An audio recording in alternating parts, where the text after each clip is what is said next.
Vous écoutez Radio Balance en partenariat avec Genibet.fr.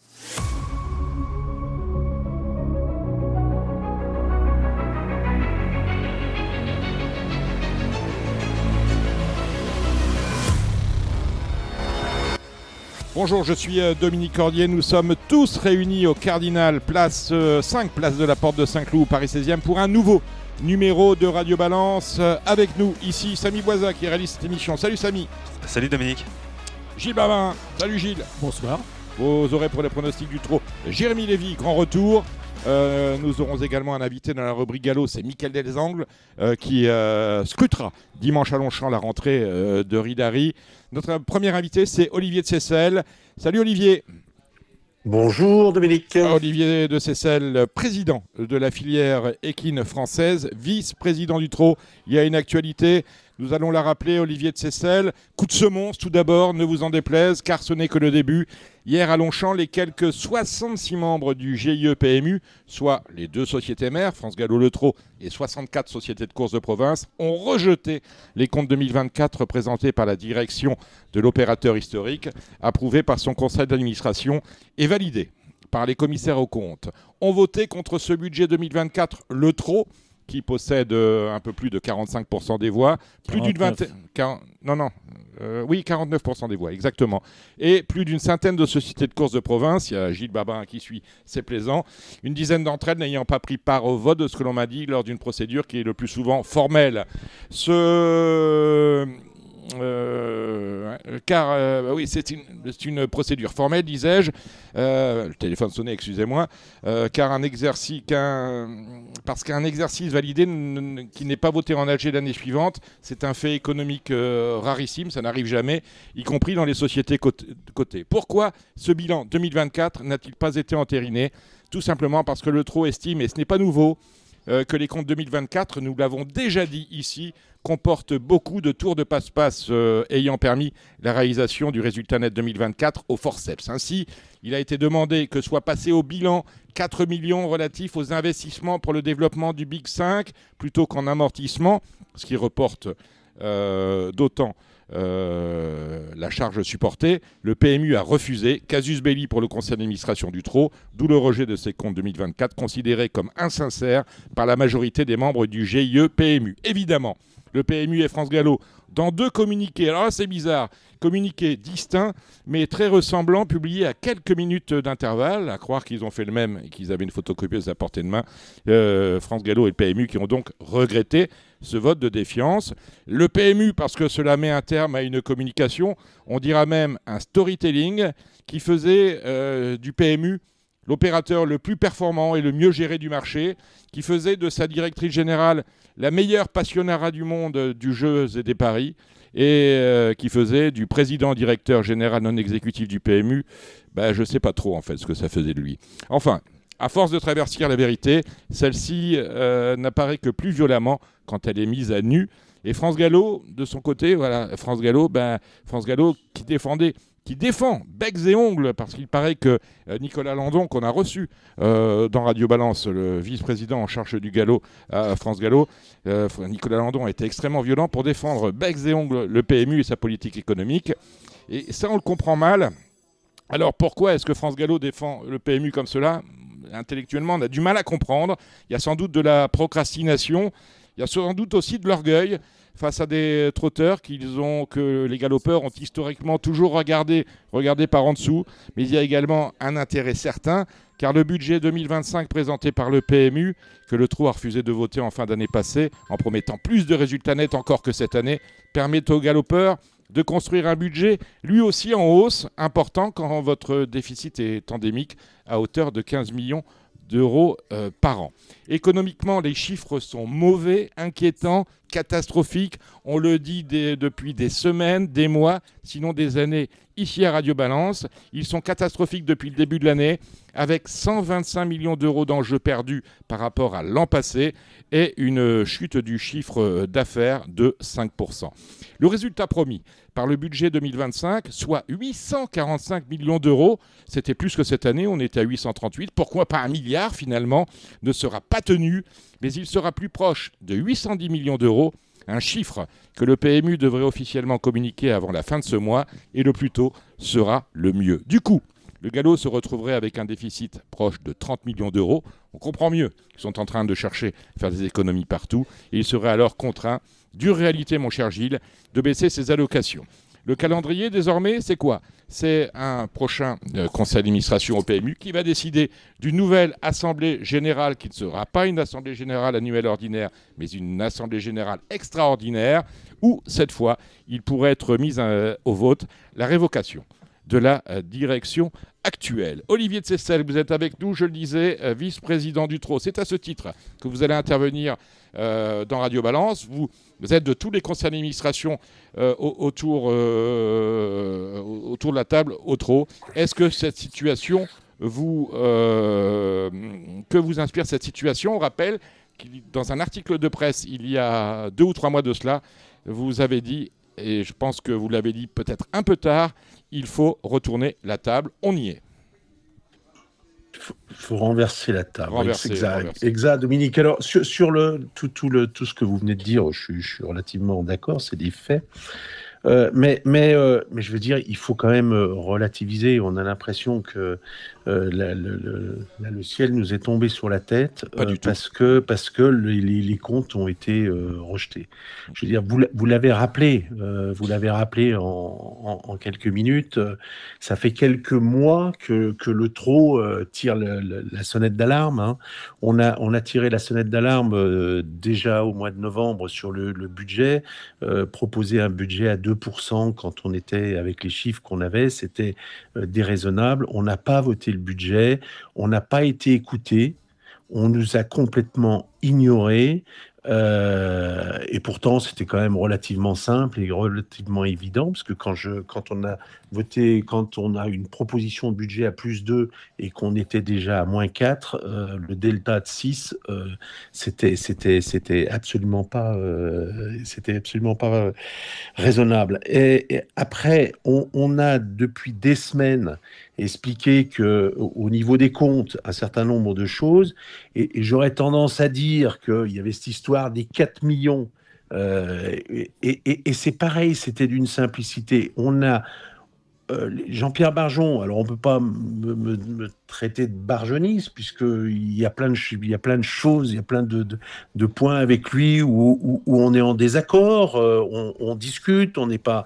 je veux dire, politiquement, ce qu'il faut lui reconnaître, c'est que il partage avec le conseil d'administration. Nous avons des discussions au sein du conseil d'administration et nous avons eu des discussions sur les comptes du PMU avec Jean-Pierre Barjon. Et on a décidé une chose toute simple, mais qui paraissait toute bête, cette histoire des 4 millions, qui je reconnais est un détail, mais cette histoire des 4 millions, de les réintégrer.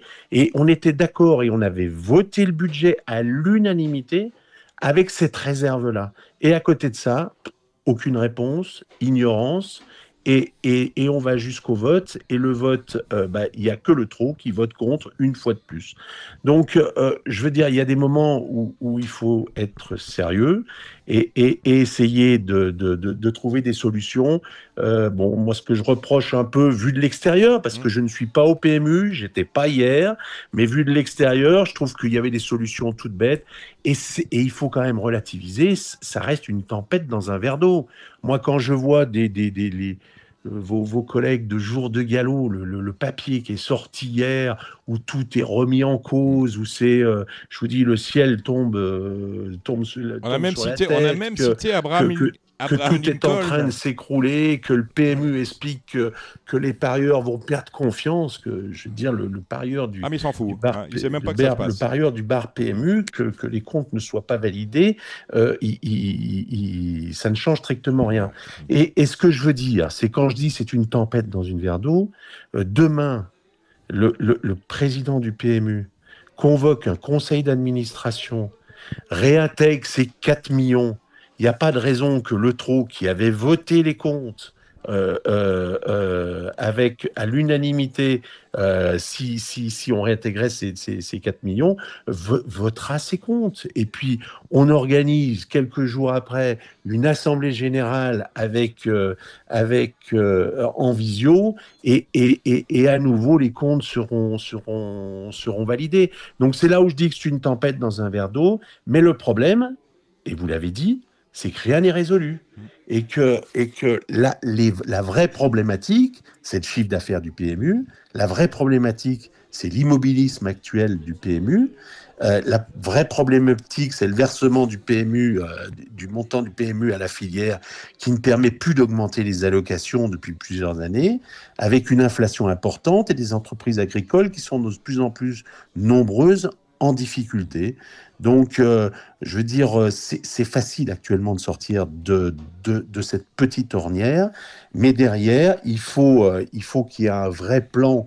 Et je veux dire, vous l'avez dit, on n'est pas tout à fait d'accord sur les chiffres. Actuellement, moi, j'ai des chiffres un peu différents. Au 1er janvier, on est à moins 3,9 d'enjeux depuis le 1er janvier.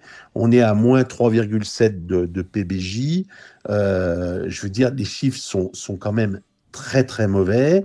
Il y a eu des mesures depuis le début d'année avec la mesure de la suppression des GPI, mais on sait pertinemment que les GPI se sont reportés sur les multis, les couplés, les 2 sur 4, le PIC 5 ou le machin. Il y a eu une modification du prélèvement du retour joueur. Bon voilà, mais pour le moment, pas au bénéfice du joueur. On n'a pas vraiment de proposition, quoi. Ah non, il n'y a rien. Ouais. Oui, Gilles Barbarin. Oui, bonjour, monsieur de Seyssel. Moi, Bonjour. oui, voilà. Bon, moi, vous avez parlé du parieur tout à l'heure. C'est bien qu'on parle du parieur, parce que c'est quand même le personnage central de tout pari hippique. Le PMU vous dit, faites-moi de bonnes courses, je vous ferai de bons enjeux. Ok. Oui. Bon, je m'aperçois. Alors, c'est pas la qualité des chevaux qui est concernée, mais c'est simplement le nombre de chevaux. Dans les, mettons, je vais prendre samedi dernier, il y avait 13 partants dans le Z5, dans le Quintet, pardon, puisque voilà. Super top. Voilà. 9 fois sur 10, le code des courses n'est pas respecté, c'est-à-dire qu'il y a des chevaux qui se présentent pour préparer une autre course. Et ça, c'est le parieur. Il en a ras-le-bol, moi j'en ai ras-le-bol, et je comprends que ce jeu du Quintet, qui est quand même le jeu phare du PMU, se casse la gueule. Excusez-moi, il se casse la gueule. Donc il faut peut-être balayer aussi un peu devant sa porte. Alors je suis pas, je défends pas. Si vous voulez me faire dire que le PMU n'est pas le seul responsable et que les sociétés mères ont une part importante de responsabilité, je vous le dis sans aucun problème. Tout le monde s'accorde. Et on a énormément de choses à faire. Je veux dire, le PMU, on a perdu un taux de pénétration, c'est quand même incroyable. Je veux dire, en 2000, je crois que c'était 10 millions de parieurs. On est actuellement à 3 millions. Je veux dire, on ne peut pas avoir des chiffres exceptionnels. Le PMU nous a demandé d'améliorer le nombre de partants, surtout au galop. Il y a eu un effort très très important au galop et ça a été plutôt payant. Après, on a des soucis. Ce que vous dites sur les chevaux qui préparent des courses et autres, c'est des choses auxquelles il faut qu'on réfléchisse. C'est une évidence. Et si moi j'ai un peu avec un peu de recul, si j'ai parce que il y a quelque temps quand même que je suis dans des conseils d'administration et tout ça, on a mis la pression au PMU sur la redevance. Je rappelle qu'on a eu une redevance à 862 millions, je crois, au maximum. On a toujours mis cette pression-là. Ça a peut-être aussi été une erreur. On était obsédé par ça. Et à côté de ça, l'entreprise en elle-même était aussi obsédée pour ramener et cet objectif-là, et on a fait des concessions sur d'autres choses qui n'ont pas permis le développement.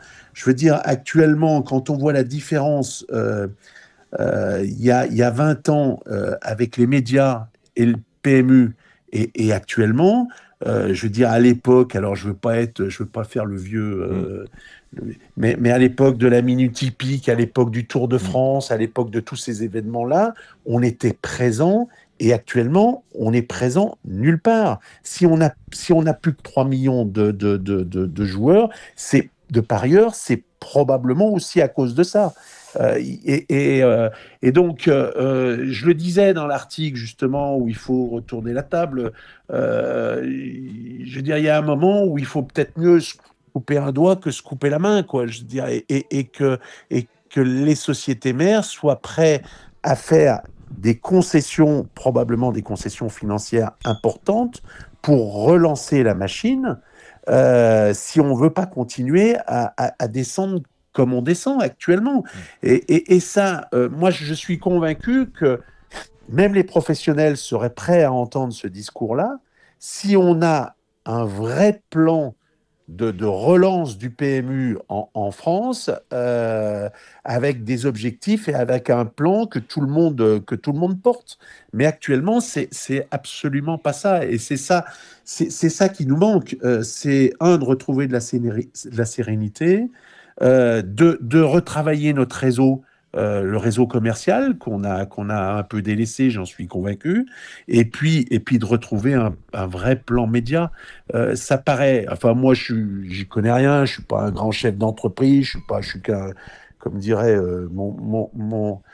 mon père adoptif, Maurice de Folleville, il n'est qu'un petit paysan savoyard, et c'est le cas, mais de ma terre de Savoie, j'ai l'impression que ça me paraît relativement simple si on revient aux bases. On revient aux bases. D'ailleurs, je vous donne rendez-vous dès la semaine prochaine. On recevra l'animateur d'un blog que j'aime beaucoup sur Facebook, qui s'appelle Passion du Trot.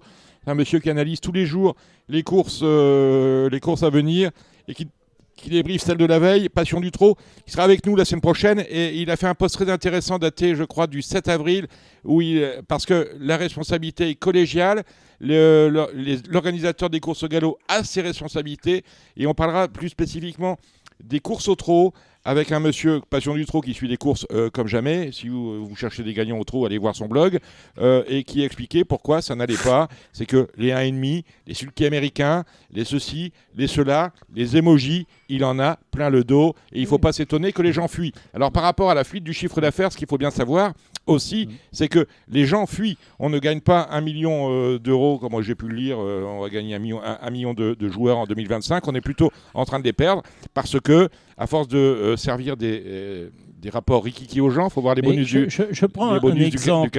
Et là, ce n'est pas le trot, c'est le galop. Dimanche dernier, il y avait un super handicap à Longchamp. Il y avait 19 partants. 19. Voilà, 19 parce qu'il y a Zalman qui était non partant. Ils étaient 19 avec un beau lot de vrais bons chevaux. La recette, elle était mauvaise et les rapports ont été catastrophiques. C'est-à-dire qu'il y a eu un bonus 3 qui a fait 3,20, un bonus 4 sur 5 qui fait 3,70, un quintet désordre qui a fait 48 euros.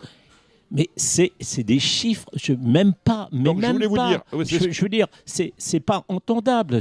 Je veux dire, on a refait le quintet soi-disant quintet à maths. Et ben, faut admettre que c'est un échec. C'est un échec. Et il faut un échec. Et un échec, il faut. Ça fait 2 ans que ça dure. Ça fait 2 ans que ça dure. 2 ans que ça dure. Exactement. Voilà. Et maintenant, je voudrais revenir parce qu'on a parlé des votants, des 49% trop, 46%. Mais alors à ce moment-là, il faut tout remettre sur la table parce que je suis pas sûr que le chiffre d'affaires du galop serait inférieur à celui du trot si les lundis étaient partagés au niveau du trot et du galop, si les mercredis étaient partagés, si les vendredis, alors on parlait de vitrine, l'équipe 21, là, machin, il n'y a que du trot. Bon d'accord, ok, à 20h15, il n'y a que du trot le vendredi. Le week-end, le samedi, le dimanche, partagé, trot, galop, il faut tout remettre sur la table. Vous croyez que ça valait mieux ? Je ne sais pas si ça va aller mieux, mais ça expliquerait aussi pourquoi il y a un déficit. C'est ce que dit votre ami Maillot-Terre. Je le dis aussi. Voilà, c'est pas mon ami Maillot-Terre. Je dis simplement qu'il faut comparer des choses qui sont comparables, et là, ce n'est pas le cas. Donc, responsabilité collégiale. A priori, à ce sujet-là, on est en train de faire le trot et le galop une étude justement sur ces questions-là.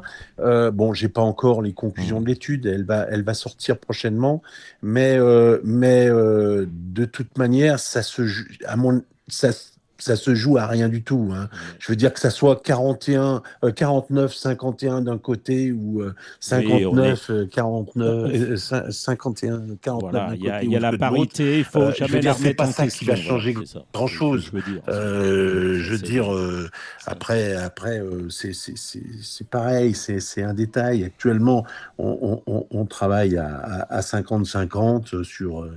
Mais quand je vois les réflexions du style, il faut courir dans ces cas-là, puisque le joueur joue plus l'hiver en janvier et février, il faut courir un week-end sur deux au galop et un week-end au trot.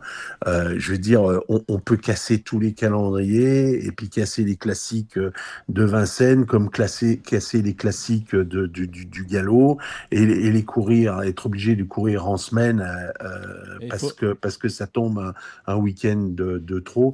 Non, mais tomber Non, mais là-dedans, je ça suis serait d'accord, mais il faut ridicule, travailler ridicule. main dans la main et ne pas remettre en question les 50-50, comme j'ai pu entendre dire il y a de cela quelques semaines ou voire quelques mois. Voilà. Bon, Mais il n'est 50-50, on pas essaye question le de revoir meilleur. les 50-50. Il Bon, est ben voilà. question de revoir les charges.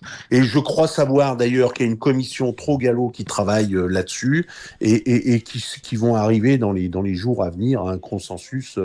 Je veux dire, il faut pas non plus voir des polémiques partout, des annonces qui sont pas vraies. Je veux dire, il n'est pas question de revoir le 50-50 dans l'esprit. Alors c'est Je veux parfait. dire, et c'est vrai, et vous avez raison, si demain on revoit le 50-50, on revoit tout, on revoit les calendriers, on revoit. Et puis moi j'ai même entendu qu'il faut courir un quintet au galop et un quintet au trot par jour, et là on divisera bien les masses, et puis comme ça chacun récupère sa recette. Mais si on arrive à ça, c'est une catastrophe. C'est une catastrophe pour les courses. Autre sujet qui vous vaut d'être là, mon cher Olivier, vous étiez à l'Assemblée nationale. C'est à l'Assemblée nationale, hein, Oui. cette semaine pour rencontrer le groupe Cheval à l'Assemblée, présidé par la députée Bagné, c'est ça? Députée de la C'est Mayenne. ça. C'est-à-dire qu'en fait, comme vous le savez, l'Assemblée nationale a un peu bougé. Et donc, il y avait. Alors d'abord, il y a eu deux choses. On s'est battu auprès de la présidente de l'Assemblée nationale parce que pour des raisons budgétaires, vous savez, il y avait je crois que c'est 160 à l'Assemblée nationale dans la précédente mandature. Il y avait 160 groupes parlementaires d'études et la présidente avait souhaité réduire le nombre de groupes d'études. Oui. Et d'abord, on s'est d'abord battu pour que le groupe Cheval, qui est un groupe qui fonctionnait bien, soit maintenu. Et on a gagné parce que c'est vrai que c'est un groupe qui travaillait. Il y avait des groupes d'études qui visiblement travaillaient pas beaucoup. Et le groupe a été, par le bureau de l'Assemblée nationale, maintenu, le groupe Cheval. Donc il a été reconstitué. Ils ont élu une présidente issue du groupe Modem, qui est Géraldine Bagné, une députée. Et il y a tout un panel de nouveaux députés répartis dans toute la France qui souvent ont dans leur circonscription un hippodrome ou un élevage de chevaux important. Et donc, ils ont souhaité nous rencontrer, comme ils ont rencontré la FFE, comme ils ont rencontré les différents autres partenaires du cheval, et pour que l'on puisse présenter trot et galop les courses en général, la fédération nationale, et de la manière dont on fonctionne, leur expliquer de la manière, et puis écouter aussi, bien évidemment, leurs demandes, leur répondre à leurs questions, et le pourquoi ils sont au sein du groupe Cheval, et où est-ce qu'ils voudraient, ils s'interrogent le plus, et c'est comme ça que on a eu après la présentation, un dialogue assez intéressant avec bon nombre de députés sur la visibilité justement des courses, de la filière course sur les chaînes de services publics de l'audiovisuel. Donc on a rappelé que s'ils pouvaient nous donner un coup de main, ça nous arrangerait bien.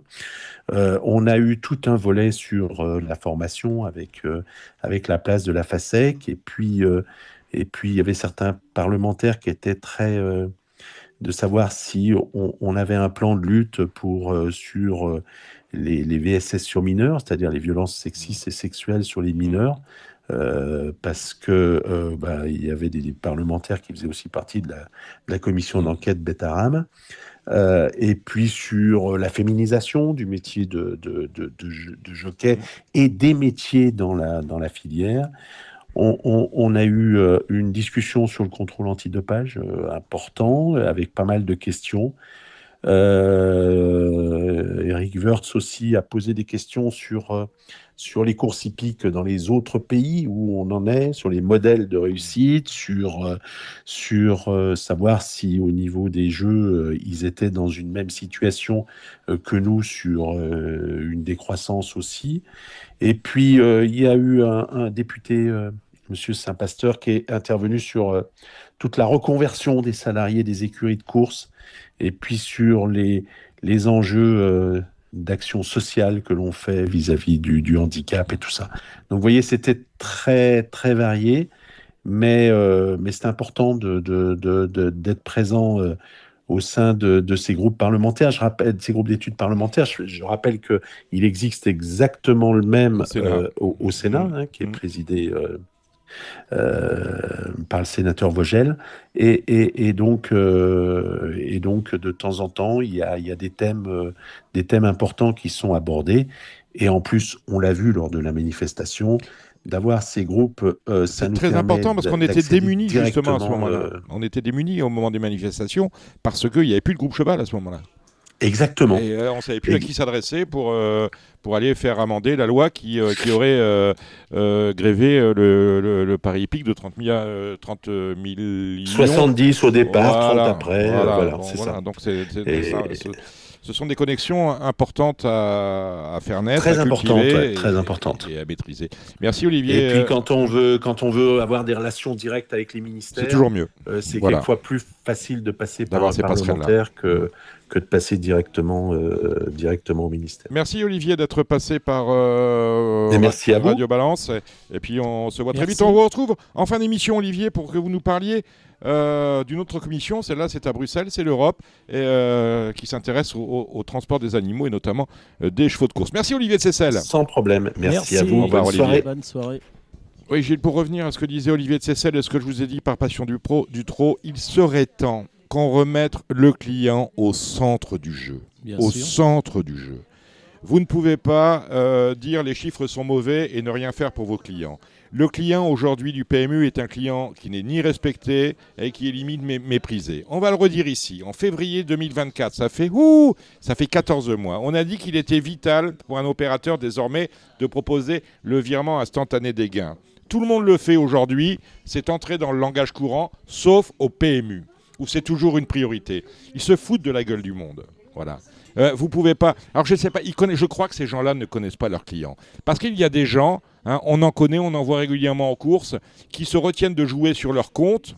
On parle des paris digitaux parce que ils veulent pas voir leur argent bloqué, ou qui ne veulent pas voir jouer sur leur compte, sur leur carte PMU+, parce qu'ils ne veulent pas que leur argent soit bloqué. Imaginez qu'aujourd'hui vous auriez gagné cet après-midi à Saint-Cloud sur un compte.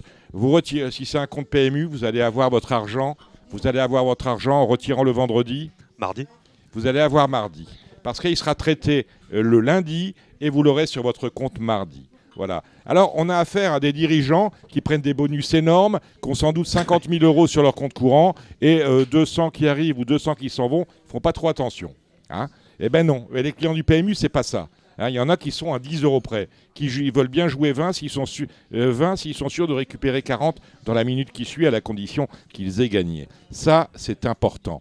Et vous ne pouvez plus servir des rapports faméliques comme ceux qui sont ceux vous le rappeliez à Olivier de Seyssel, ceux du Quintet. Cela n'existe pas et ne doit plus exister. Ça n'est pas possible. Et le problème qu'on a, c'est comme la masse se rétrécit, elle se rétrécit parce que les petits joueurs, on les a fait fuir tous. Et donc, de reste à jouer que les experts qui jouent entre eux et qui sont experts contre experts, donc qui gagnent plus souvent que les autres, ils se partagent les rapports que vous avez dit, des 3,20 €, des 3,40 € et des quintets qui font 48 €. Tout cela, il fallait le prendre en compte, ça n'a jamais été fait. Le quintet max, ça ne marche pas. Oui, il faut se mettre voilà. à l'évidence. Enfin, je veux dire, voilà. Le Super Donc, 4 que vous adorez, c'est un jeu qui peut générer... Il n'y a pas de communication. Il n'y a aucune communication sur des jeux qui peuvent rapporter. On a parlé du Big 5 tout à l'heure parce que ça a été un sujet La seule communication, les seules communications émanant de l'opérateur historique, ce sont des bêtises. C'est il y a plus de clients au PMU chez McDonald's. Ben, je vais vous le redire, mais c'est normal, parce qu'au PMU, tu y vas pour jouer, éventuellement pour encaisser, et si tu y retournes, c'est parce que tu as perdu et que tu veux récupérer ton argent. Donc pour rejouer. Chez McDonald's, quand tu y vas, tu reviens pas le lendemain pour vomir. Ou alors, t'es à mi-temps fou. Et tu manges pas tous les jours au McDo. Et tu ne manges pas tous les jours au McDo. Bon, donc ça, c'est un peu normal. Des bêtises, on en a. Alors, je veux dire, communication, c'est fantastique. Hein. Mais Seguela a dit un jour, on peut faire la plus belle pub du monde. Si le produit est mauvais, on ne vendrait pas plus de produits pour autant. Bon, il faut le savoir. Là, maintenant, tout le monde est au pied du mur. Je ne vous ai pas demandé la question. Je dis, ça vous a inspiré quoi, le vote de défiance hier à l'encontre des directions actuelles du PMU? Je suis... moi, ce qui me dérange beaucoup, c'est que le trot et le galop soient pas main dans la main. C'est quelque chose qui m'embête, qui me gêne beaucoup. Voilà, d'accord. Bon. Voilà. Moi, j'ai des petites. Oui, on a vu des trucs cette semaine. Ouais, j'ai vu des petites choses. Moi, j'ai vu. Alors, dans le quintet de jeudi, dans le super top 5 de jeudi, le 16 était non partant. Comment s'appelait-il, le Anne-Sophie Paco? Il n'était pas non partant. Non, il n'était pas non partant. Il est tombé à la EDC, c'est ça. King of Freedom, non? King of Freedom. Alors, King of Freedom tombe à la EDC et finalement, il est autorisé à courir. Il court. Et dernier est arrêté assez rapidement. La première fois que j'ai posé la question à vos amis les commissaires, ils m'ont dit on l'a laissé courir parce qu'il était tombé sur l'épaule. On est en train de se poser la question là, de savoir s'il vaudrait mieux pas faire non partant. Arrêter dans le milieu de la ligne d'en face. Arrêter à la moindre chute à la EDC, non partant. Bon, pas de risque. Bon, voilà, ça vaut ce que ça vaut. En tout cas, c'était tuyau du champ de course. Il y a beaucoup qui ont perdu à cause de lui. Tiens, justement, j'étais parvenu la semaine dernière sur un poulain qui s'appelle Without, qui avait été déclaré 3 fois non partant. 3 fois non partant. Et parce que claustrophobe, il ne veut pas rentrer dans sa stalle. Non partant derrière les stalles. Voilà. Derrière les stalles, non partant derrière les stalles. Donc, et la 4e fois, c'était à Saint-Cloud l'autre jour. Mais alors, ce cheval-là, on ne le fait pas rentrer le premier, mais on le fait rentrer le dernier. S'il est claustrophobe, on le fait monter. Le problème, c'est qu'il a été déclaré non partant, et aussitôt non partant, les boîtes s'ouvrent, c'est-à-dire que tous les jeux sont complètement désorganisés. C'est quelque chose qui est totalement. Donc ce cheval-là, je pense qu'il y a on ne peut pas annuler rien du tout. Hein. Non, on peut rien annuler. Vous en trouvez, vous pouvez pas réorganiser. Mais ça, on s'en fout. Les parieurs, de toute façon, les sociétés mères, il n'y a pas que le PMU. Les sociétés mères, ils en ont rien à foutre des parieurs. D'abord, ils les connaissent pas, ils savent pas ce que c'est qu'un jeu. Je peux vous prendre n'importe quelle personne du conseil d'administration, au conseil du plan. On n'a pas la moyenne. On n'a pas la moyenne. Ils vont pas à la moyenne. Ils auront 3 sur 20. Ça, je peux vous dire. Si vous dites parler d'un jeu, expliquer un jeu, ça, ils vont pas savoir. Bon, donc, il faut parler quand même de choses. Après, il y a quelque chose, moi, qui m'a fortement dérangé. On est en pleine. Mais oui, il y a plein de choses. On est en pleine période quand même. Bon, il fait beau.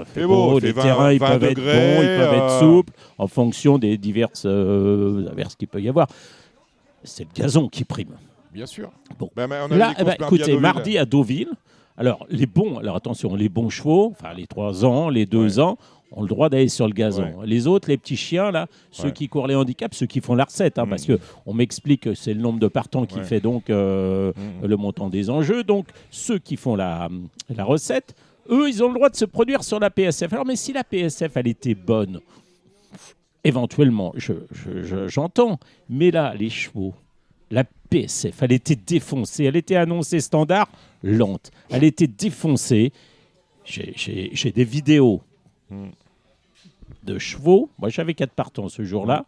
Les 4 ont dégueulé pendant 20 minutes. Moi, je vais t'envoyer du sable plein la tête si tu vas me dire si t'es content. Mais quand vous allez en parler aux instances, ils disent mais non. Ils s'en foutent. Et les gens qui sont dans les conseils et tout, alors évidemment, on m'a dit, alors je ne vais pas faire plaisir à un ami qui fait du très bon travail, mais bon, je ne peux pas discuter de ce point de vue-là avec lui, puisque, alors je ne sais pas si on lui demande de faire des courses à la PSF, ou si c'est supérieur ou quoi. Bref, on m'a rétorqué qu'il y avait un handicap de 1000 mètres qui était organisé Le 17 avril, ok. Mais c'est pas dérangeant d'avoir plusieurs handicaps de 2000 mètres à 15 jours ou 3 semaines. Voilà. Les partants, on les aurait eu. Moi, mes chevaux, ils auraient couru gazon comme ils ont couru PSF. Bon, bref, ça, c'est déjà un vrai problème. Et ce qu'il faut savoir, c'est que ça n'aurait pas endommagé la piste de Deauville, puisque les prochaines courses à Deauville ont lieu le 5 et 6 juillet. Il y a une seule course en tournant, c'est le Roland de Chambure, qui est sur 1400 mètres. Et après, c'est le 3 août, la réunion du Rothschild. Alors, où est le problème ? Et le directeur d'hippodrome était prêt à accepter. Enfin, moi, je peux organiser les courses sur le gazon. Mais la piste, la PSF, c'est une catastrophe à Deauville. Alors, non seulement déjà, on n'a pas d'open stretch. Alors, par contre, il est bien décidé, le tracé, ça, c'est sûr.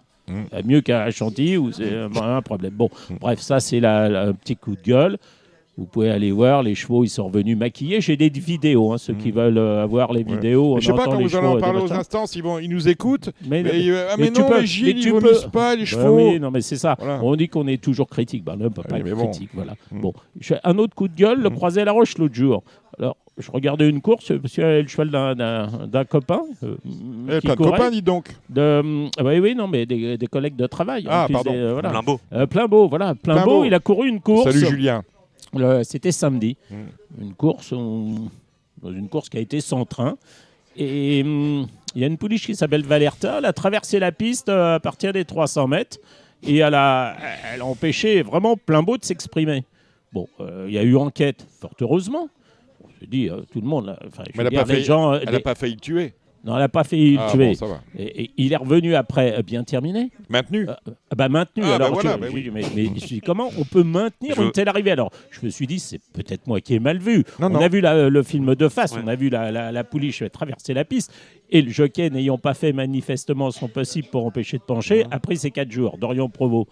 Mais comment, messieurs, Julien Coine, Yann Koch, Patrick Sour et Nicolas Macon ont pu maintenir l'arrivée. Enfin, je veux dire, maintenant, il faut qu'il y ait une chute pour qu'il y ait un distancement. Alors, on aurait pu faire... Répétez-moi les noms de... Julien Coine, Patrick Sour, Nicolas Macon et Yann Koch. Ah, ils sont commissaires maintenant, ceux-là. Ils sont commissaires au Croisé-la-Roche le samedi 5 avril. Donc, on m'a dit, après, on va me dire, mais pourquoi ils n'ont pas fait appel ? Mais quand vous faites appel, ça a un coût. Et généralement, personne n'est des juges les anciens commissaires. Donc, ils ont bien fait de... Voilà. Bon, voilà. Ça c'est un vrai.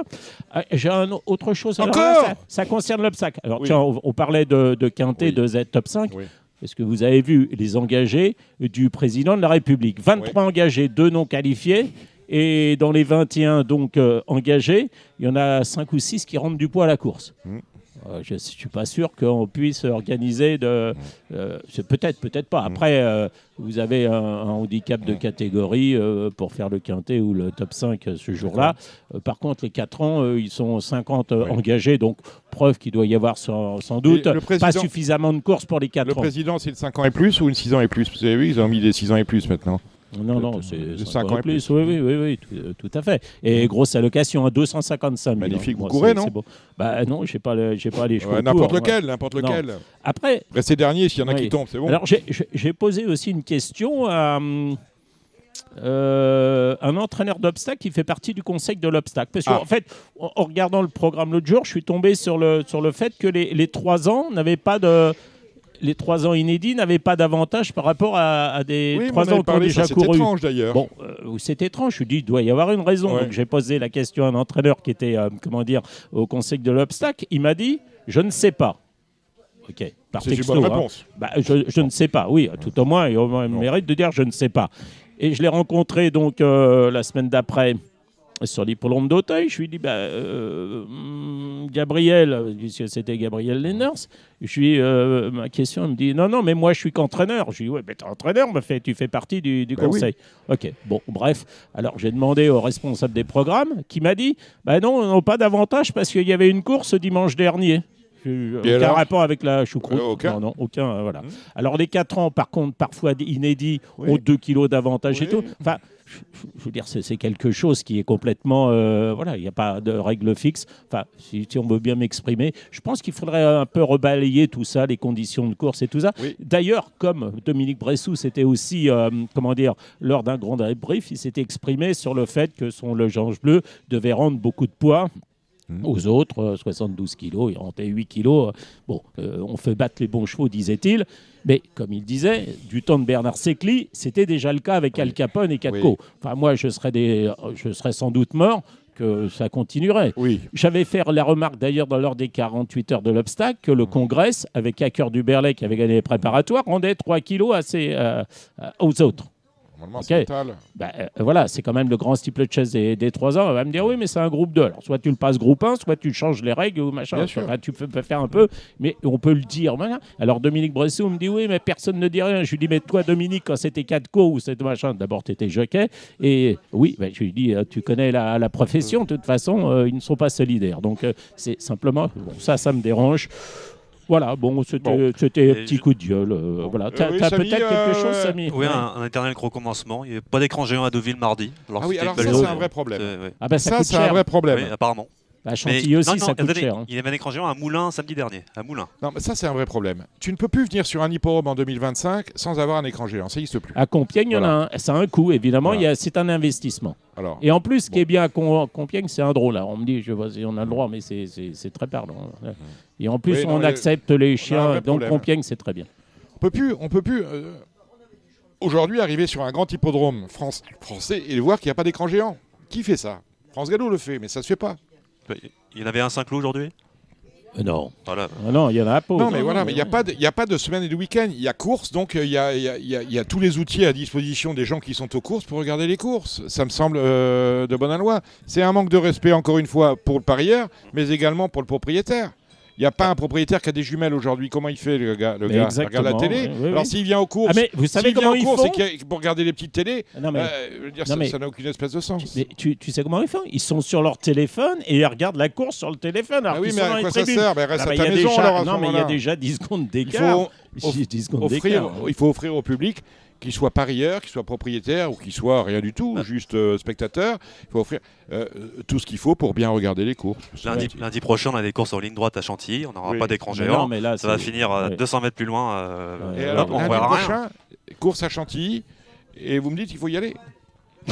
Ah, c'est pas bon, c'était le mot de la Ah non, fin. mais moi, je vais y aller Ouais. pour voir mes chevaux le matin, hein, c'est tout. Hein. Ah, d'accord, Donc, ok. je Très vais bien, en très bien, profiter très pour bien. ça, Bravo, hein, Gilles c'est Barbarin. tout. Non, Merci, mais- Gilles Barbarin. Non, mais voilà, ce que Non. c'est Bon. c'est quand même un irritant parce que l'autre jour, Oui, on ah disait bah, il y a des du... irritants. Non, mais il y a du monde à Deauville, mais je peux vous dire qu'une fois passé le L'imprudence. Djebel et l'imprudence, envolé de moineaux, hein. Ils sont tous partis, les éleveurs, les propriétaires, Terminé. là, machin, les Fin du nantis, là, showroom. les Voilà. courtiers et tout ça. Voilà. Et je voudrais dire, on n'a pas parlé de la réunion de Médane et c'est dommage. D'ailleurs, un petit coucou, bravo à Florent Géroux qui, comme Voilà. chaque hiver, passe au motel Ascot chez Christopher et voilà.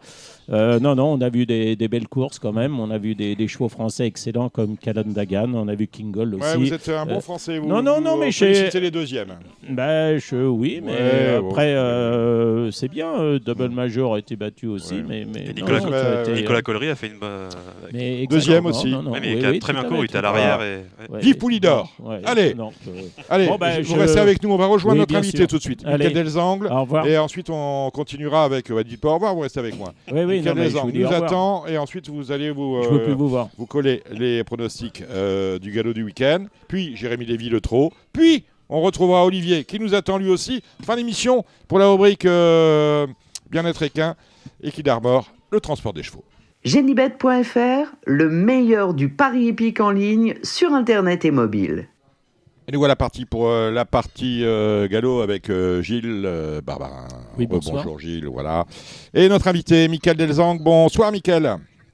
Bonsoir. Gros week-end en perspective avec 4 partants ce dimanche sur l'hippodrome de Longchamp, dont Ridari. On va en reparler. En attendant 30 partants cette année, une seule victoire, beaucoup de places, pratiquement 15 fois dans l'argent sur les 30 partants que vous avez eus. Comment jugez-vous votre début de saison, Michael? Très mauvais. Très mauvais. Voilà.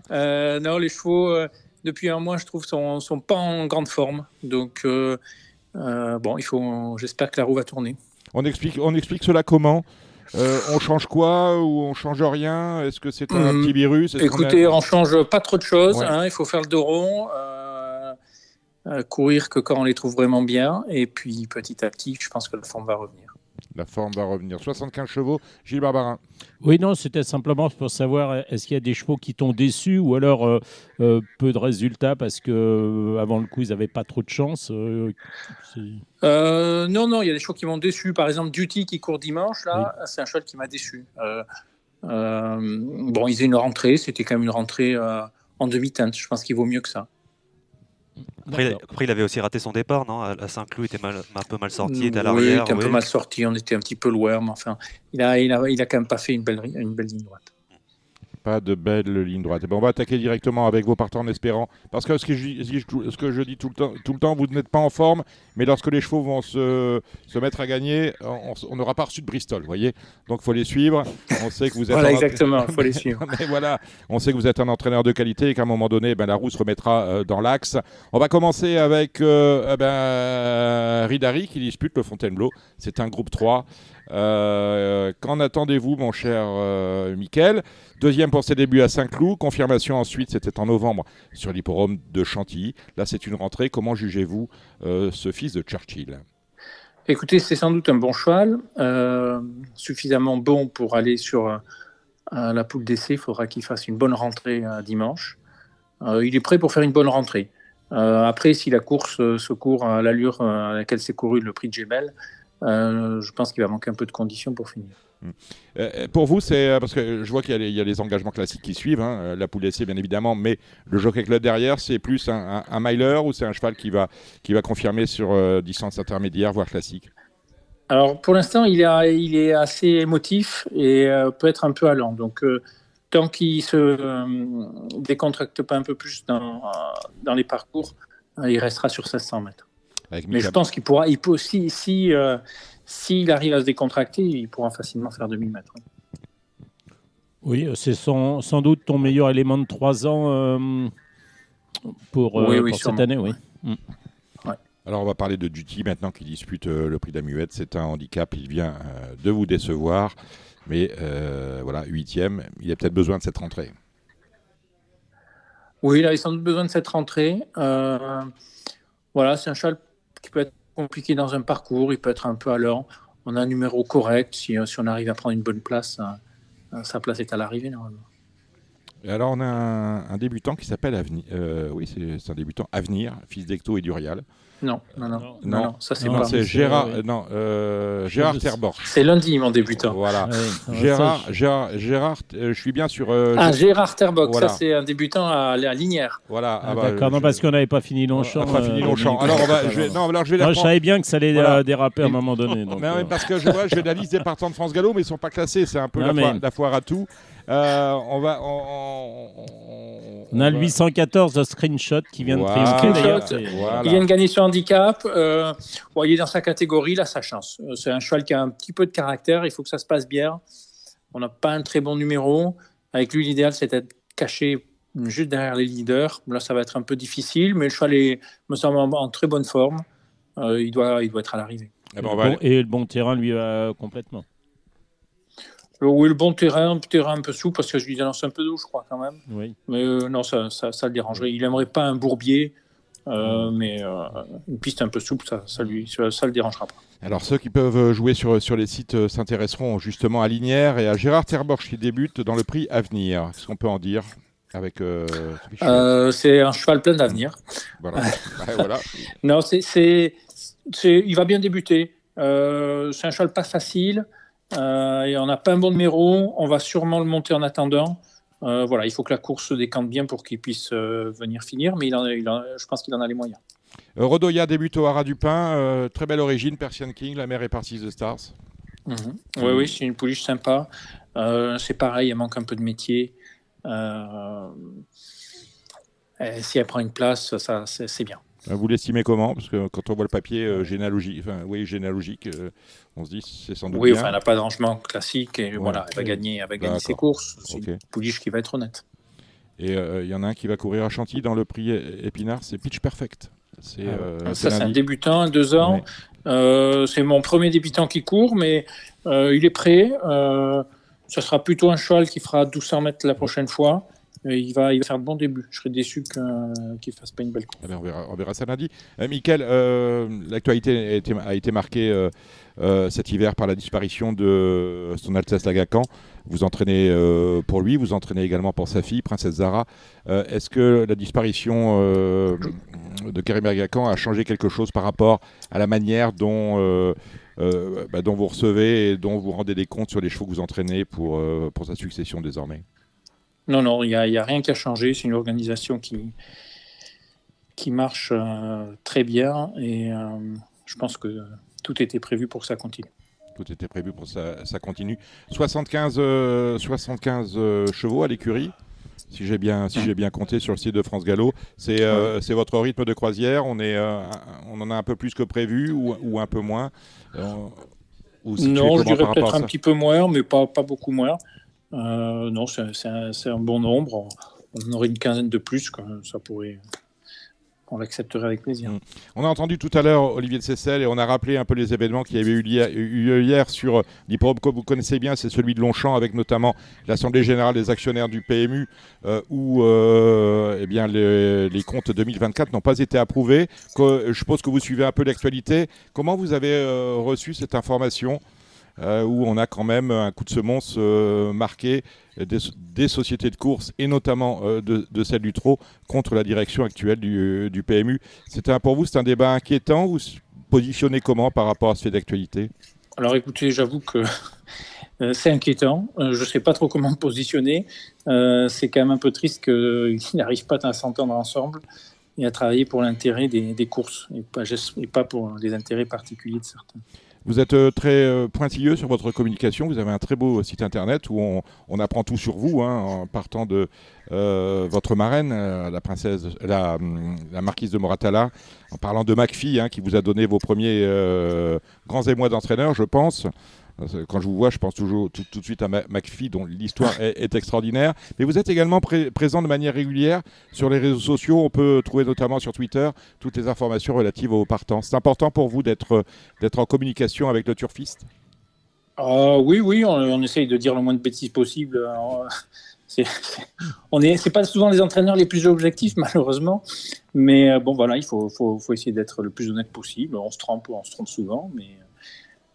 par exemple, quand on a une écurie qui n'est pas très en forme, des fois on trouve nos chevaux bien parce qu'ils me semblent bien par rapport aux autres, mais en fait ils ne sont pas si bien que ça. Bon, je pense que les bons turfistes sont conscients de ça et sont assez indulgents. Mais non, je trouve que c'est bien on ne pourrait pas faire sans eux de toute façon. Merci Mickaël Delzang. Oui, Samy, une question. Oui, tu as deux questions. 2-3 ans de votre entraînement que j'aime bien, j'aimerais avoir un petit mot. Il y a un tournoi qui avait fait de bonnes choses l'année dernière au niveau Méden, c'est Bellagio, on ne l'a pas encore vu cette année.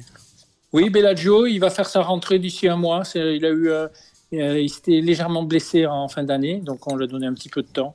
On le reverra dans un mois, je pense. Parce qu'en 38,5, il a l'air d'être bien pris en valeur en quelque sorte. Ouais. Et l'autre, alors il est peut-être un peu trop maintenant en 41, mais c'est Fly Half qui on l'a vu dernièrement, je sais pas, est-ce qu'il est trop en valeur maintenant 41? Ouais, Fly Half, c'est un cheval vraiment qui a été décevant, spécialement la dernière fois. Je pense que 41, c'est ce qu'il vaut, ou peut-être pas plus. D'accord. Voilà, qui a dit une question pour Mickaël, Gilles? Non, je n'ai pas de question en particulier. Non, mais je lui souhaite le meilleur pour Idari qui franchit une marche quand même. Mais justement, pour revenir sur ce prix Fontainebleau, la lecture des partants, comment tu évalues le lot? Est-ce que c'est un Fontainebleau, un bon cru? Alors évidemment, il n'est pas couru, mais je veux dire, il y a de la place pour tout le monde, à mon sens. Oui, je pense que... Pour moi, je pense que le Djebel était peut-être pas un niveau au-dessus. Après, c'est des chevaux qui certains n'ont pas beaucoup couru. Le cheval de Francis Graffard, il a couru qu'une fois, il a gagné très facile. Oui, il s'était promené. Voilà, il a peut-être beaucoup de marge. Oui. Donc, non, c'est tellement difficile à juger ces préparatoires. Mais en tout cas, c'est une préparatoire et mon cheval courra ça comme une préparatoire. Ben voilà qui a dit, c'est le mot de la fin. Merci Michael Delzang d'être passé par Radio Balance. On va maintenant laisser la parole à nos spécialistes, Gilles Barbarin, Samy Boisa, pour décrypter toutes les réunions du galop, en commençant bien évidemment pour celle de Longchamp. Merci Michael. Merci. Merci. Au plaisir, à dimanche. Avec Genibet.fr, vous aurez toutes les infos pour faire votre papier, vous pourrez profiter des meilleurs rapports en jeu simple et surtout, vous ferez la différence avec le Super Top 5, le meilleur des paris sur la course événement. Allez messieurs, on va attaquer avec la plus belle réunion du week-end, c'est celle de dimanche à Longchamp, la réunion des prix de la Grotte et Fontainebleau. Avec vous Gilles Barbarin, avec vous Samy, en commençant par le Super Top 5 du jour. C'est un handicap. À vous messieurs. Le prix du Pavillon Royal, 15h15, la troisième à Longchamp, Gilles. Alors un terrain qui est jugé à 3,2 aujourd'hui, mais on annonce peut-être un peu de pluie. Alors je ne sais pas si ça va vraiment changer la piste. Pour moi, ça ne va rien changer. Très bien. Je pense pas. Donc, dans ce 2400 mètres pour des 4 ans et plus, il y a Tilila qui a remporté, c'est le numéro 6, qui a remporté son Super Top 5 dernièrement à Saint-Cloud. J'aime bien Aqua Augusta, moi, là, ce Gilles, qui en 2004, je pense qu'il y a peut-être un peu plus sa distance, qui a bien couru 5e dans ce Super Top 5-là. Après, derrière, il y a le 4 Pentaur, sa dernière course est assez bonne. Derrière, c'était à Fontainebleau, dans un bon lot, en quelque sorte. C'est un peu les trois chevaux. Alors, je ne sais pas quoi penser de Jim Manzor, le 11, qui n'aime pas du tout le terrain collant, même lourd. Mais à revoir sur un bon terrain, il a un terrain rapide. Il a un bon numéro de corde. Je ne sais pas quoi en penser. Quels sont tes chevaux, toi ? Pour en revenir à l'As, Agua Augusta, qui a vraiment bien couru l'autre jour, le 20 mars à Saint-Cloud, on peut constater que Christophe Soumillon, qui avait peut-être plusieurs possibilités de monte, avait donc le choix de monte entre le 4 Pentaur.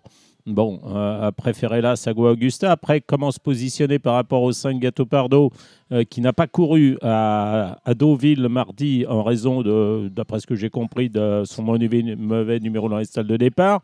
Et il se rabat donc sur cette course-là. On peut considérer que Christophe était déjà engagé avec l'As Agua Augusta. Mais Gâteau Pardo, lui, il est quand même plus catalogué pour 2000 mètres. Enfin, je ne vais pas trouver trop de perf sur 2004. Je ne sais même pas s'il a déjà couru 2004. Bref. Donc là, oui, Aqua Augusta, j'aime bien. Je n'ai rien contre le 6 Tilila qui, au moment où les femmes n'étaient pas très en forme, a remporté son handicap. Donc pourquoi pas, puisque même pénalisée, à mon avis, elle a encore une bonne chance. Je reprendrai le 3 Ragnar City, qui a encore assez peu couru, qui avait gagné l'année dernière à Clairefontaine un gros handicap. C'est quoi sa rentrée? C'était sa rentrée, c'est ça? C'est la dernière fois. La 6e. Oui, c'est sa rentrée le 16 mars, ouais. Mais t'excuses sa 6e place, c'était une j'en rentrée. sais rien, je ne sais pas comment il était préparé. Je pas demandé. Non, j'en sais rien. Surtout pas demander. Hein. non. Disons qu'il a sans doute une chance, peut-être un peu plus de marge de manœuvre que le 12 Bibiena, qui est l'autre pensionnaire de Yann Barbero. Après, il y a un poulain qui avait été bon en début de carrière et qui est quand même assez décevant, qui n'a pas gagné ni l'année dernière à 4 ans, ni pour sa rentrée, c'est le 2 Zulu Warrior. Donc, à voir comment ce pensionnaire deuxième pensionnaire là, c'est Madame Fabre, a évolué. En tout cas, puis j'ai toujours bien aimé le 7 I'm a Believer. Donc, pour un outsider, c'est Tishingis Ranger, le 14. Sa 8e place, elle n'est pas si mauvaise que ça la dernière fois. Il était à l'arrière tout le parcours. Pourquoi pas pour un outsider en bout de combinaison. On a fait le tour sur ce Super Top 5, Gilles. Oui, c'est pas le Super Top 5 de l'année, mais oui. Allez, la première, 2400 mètres, une listed, il y avait peu de partants, il n'y en a que 5. Est-ce que Mont-Soleil, là, est ton gagnant, ton favori dans cette course-là, il est supplémenté? Faute de combattants, oui, parce que je suis quand même effaré de voir d'abord 5 partants dans la listed. C'est pas les 5 partants, tant les 5 partants qui m'embêtent que la qualité du lot. Je trouve que cette qualité elle est extrêmement médiocre. À part Mont-Soleil, il s'est ravisé Francis-Henri Graffard quand il a vu les chevaux qui étaient restés. Il a choisi cette course-là. Alors, il n'a pas couru depuis sa 6e place, je crois, de Baden-Baden dans un groupe 3. Voilà, je pense que c'est un gagnant de listed à Vichy, de mémoire. Et ça devrait suffire pour triompher. Après, derrière, c'est un petit peu à chacun les siens, parce que Trabucco, il a quand même pas très bien couru à l'occasion de sa rentrée, souvent court bien d'emblée. Le 4, Jordanella, c'était une bonne poubelle l'autre jour. Diamond Vendôme, le 3, il a 10 ans. Et puis Full of Hope, le 5, est en 37 de valeur, ou 37,5. Donc, je pense que Monde Soleil va gagner, mais je suis triste de voir la faible qualité du lot. Voilà. Ouais. Moi, je reprendrai Jordanella pour être deuxième, voilà, le numéro 4. Il en faut un. Voilà, c'est la deuxième, c'est une autre liste, le prix Jacques Lafitte sur 1850 mètres, cette fois-ci pour des 4 ans et plus. J'ai bien aimé la rentrée de First Look, le numéro 5, qui a remontré un peu de ce qu'on avait vu pour son Jockey Club, en quelque sorte, l'année dernière. Oui, il n'a pas gagné l'année dernière à 3 ans, tout en ayant fini deuxième du Jockey Club. Là, s'il ne gagne pas, il faut le manger. Parce qu'il reçoit 2 kilos de Cambronne, là, c'est un qui doit être son principal rival. Le 2, Climate Change, lui, il aurait préféré un terrain beaucoup plus souple. Maintenant, c'est suffisant pour battre, je pense, le 3, Wackerburn, et le 4, Lord Achille, qui n'a pas couru depuis, qui a changé d'entraînement, puisque Philippe Van Poel a arrêté son métier d'entraîneur. Il est désormais chez la voisine, Stéphanie Nigue. Maintenant, il n'a pas couru depuis le 23 juin et Lyon-Paris. Donc moi, je suis plus, évidemment, le 5 First Look, mais là, je renfonce les portes ouvertes. Et puis le AC2 derrière, Cambronne avec Climate Change. La troisième, on en a parlé, c'est le Super Tours. La quatrième, le prix de Fontainebleau, un groupe 3, 1600 mètres. Pour des 3 ans, on a entendu Michael Desangles pour le 2, Ridari. Dans l'attente, c'est une vraie préparatoire, en quelque sorte. Tu en as parlé dans l'interview, le 3 Salane a fait des débuts assez remarquables à Deauville sur la PSF, qui a l'air bien estimé. Est-ce que c'est ton favori ou pas, le numéro 3, l'entraînement Graffard? Pas forcément mon favori, mais c'est vraiment un point d'interrogation, parce que c'est pas du tout le profil de chevaux que j'aime, c'est-à-dire débuter par une victoire facile et n'ayant qu'une course à son compteur. Donc oui, bien sûr, il a pour lui d'être entraîné par Francis-Henri Graffard, qui a quand même beaucoup de bonnes cartouches, et il doit pouvoir les positionner en fonction de ses désirs et des travaux des chevaux. Donc le 3 Salane, c'est le point d'interrogation. Sinon, de valeur groupe dans cette épreuve, je détache 2 chevaux, Misunderstood, le 4, qui avait été assez bon. C'est lui qui a les meilleures performances, de loin, puisqu'il a couru le Jean-Luc Lagardère après avoir gagné le prix des Chênes pour sa deuxième sortie. Il avait terminé troisième de Camille Pissarro de Rachabar. Donc, en toute logique, il devrait s'imposer, le 4. Et puis derrière, avec le 3 Salane, je dirais le 7 Darius Sen, qui avait bien gagné à l'occasion de ses débuts. C'est sûr que lui, une piste très souple, jouerait en sa faveur. Maintenant, voilà. Disons que je suis plus 4, 3 et 7. Le 4, pareil, comme une base en tout cas. Parce que je n'ai pas aimé Madero, le 6 l'autre jour, qui a penché à droite, grave, même si son jockey tapait à droite. Voilà, on va voir sur l'autre corde ce que ça peut donner. J'ai été déçu de Last Battle Yumzen la dernière fois, parce que c'est le terrain collant, j'en sais rien. Mais par contre, le 2 Ridari, pendant quelques temps, je suis curieux de voir son. Les lignes sont moyennes quand même. Mais il le fait bien, ses victoires à Chantilly sur PSF. En débutant, c'est des bonnes lignes plutôt, même s'il a mal répété. Nizam n'a pas l'air d'être un foudre de guerre. Il était un peu. On le reverra, c'est tout vu à mon avis. Voilà, moi Salane le 3, le 4 Mission Rastoud, Ridari, je fais confiance moi quand même pour bien courir. Si j'ai bien compris, il va être monté pour l'avenir. Voilà, c'est ça. La cinquième, le prix de la Grotte, un groupe 3 pour des pouliches de 3 ans cette fois-ci, 1100 mètres. Avec la rentrée de Zarigana Gilles, est-ce que c'est un duel entre l'As et le 4 Safia? Non, il n'y a pas de duel. Zarigana, elle est à mon avis au-dessus de toutes les pouliches, et je serais déçu qu'elle soit battue, même si c'est une rentrée pour elle. J'ai déjà été un peu...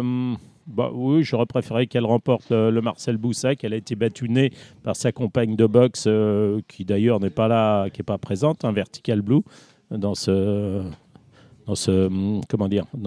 prix de la Grotte.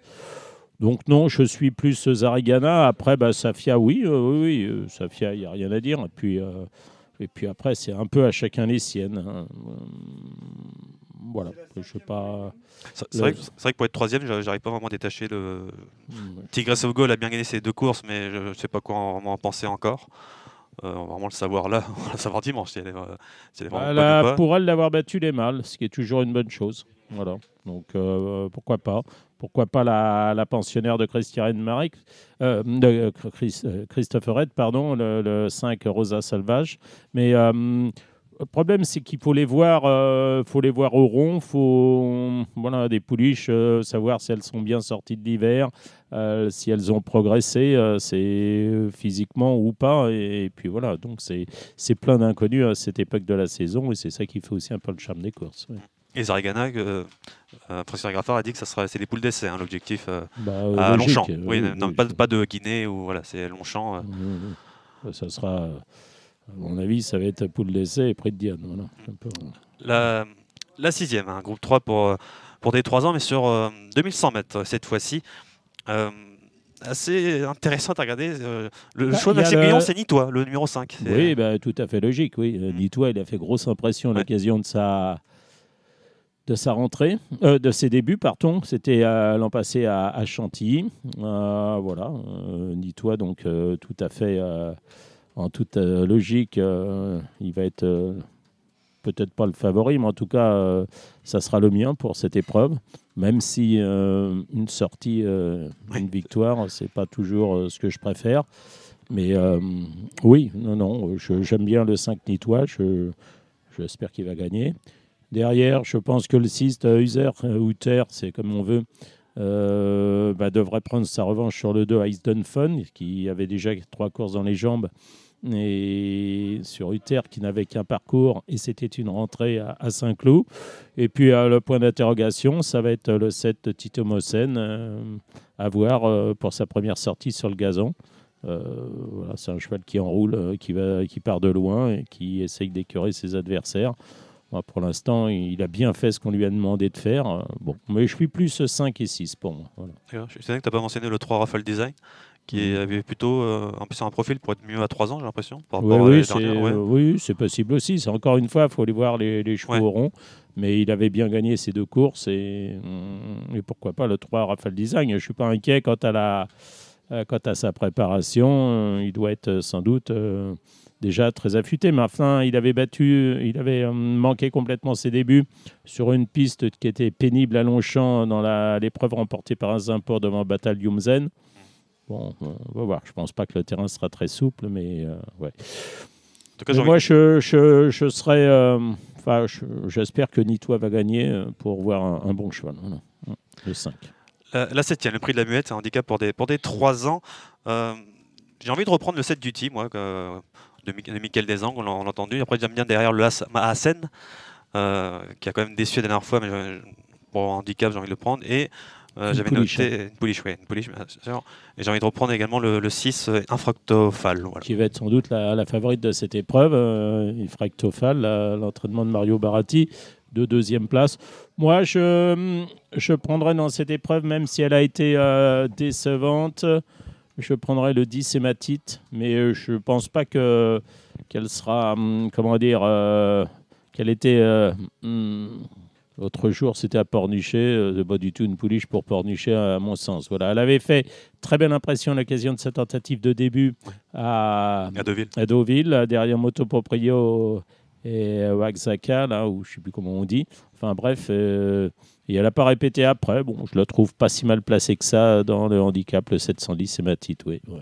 Après, il y a peut-être des pouliches à revoir, tels que le 14 Mike Queen, le 3 Normandyman a bien gagné l'autre jour, le 2 Naked Memories a bien couru dans un top 5. Voilà, c'est à voir. C'était le cas aussi de Ifroctafal. Voilà. Ouais.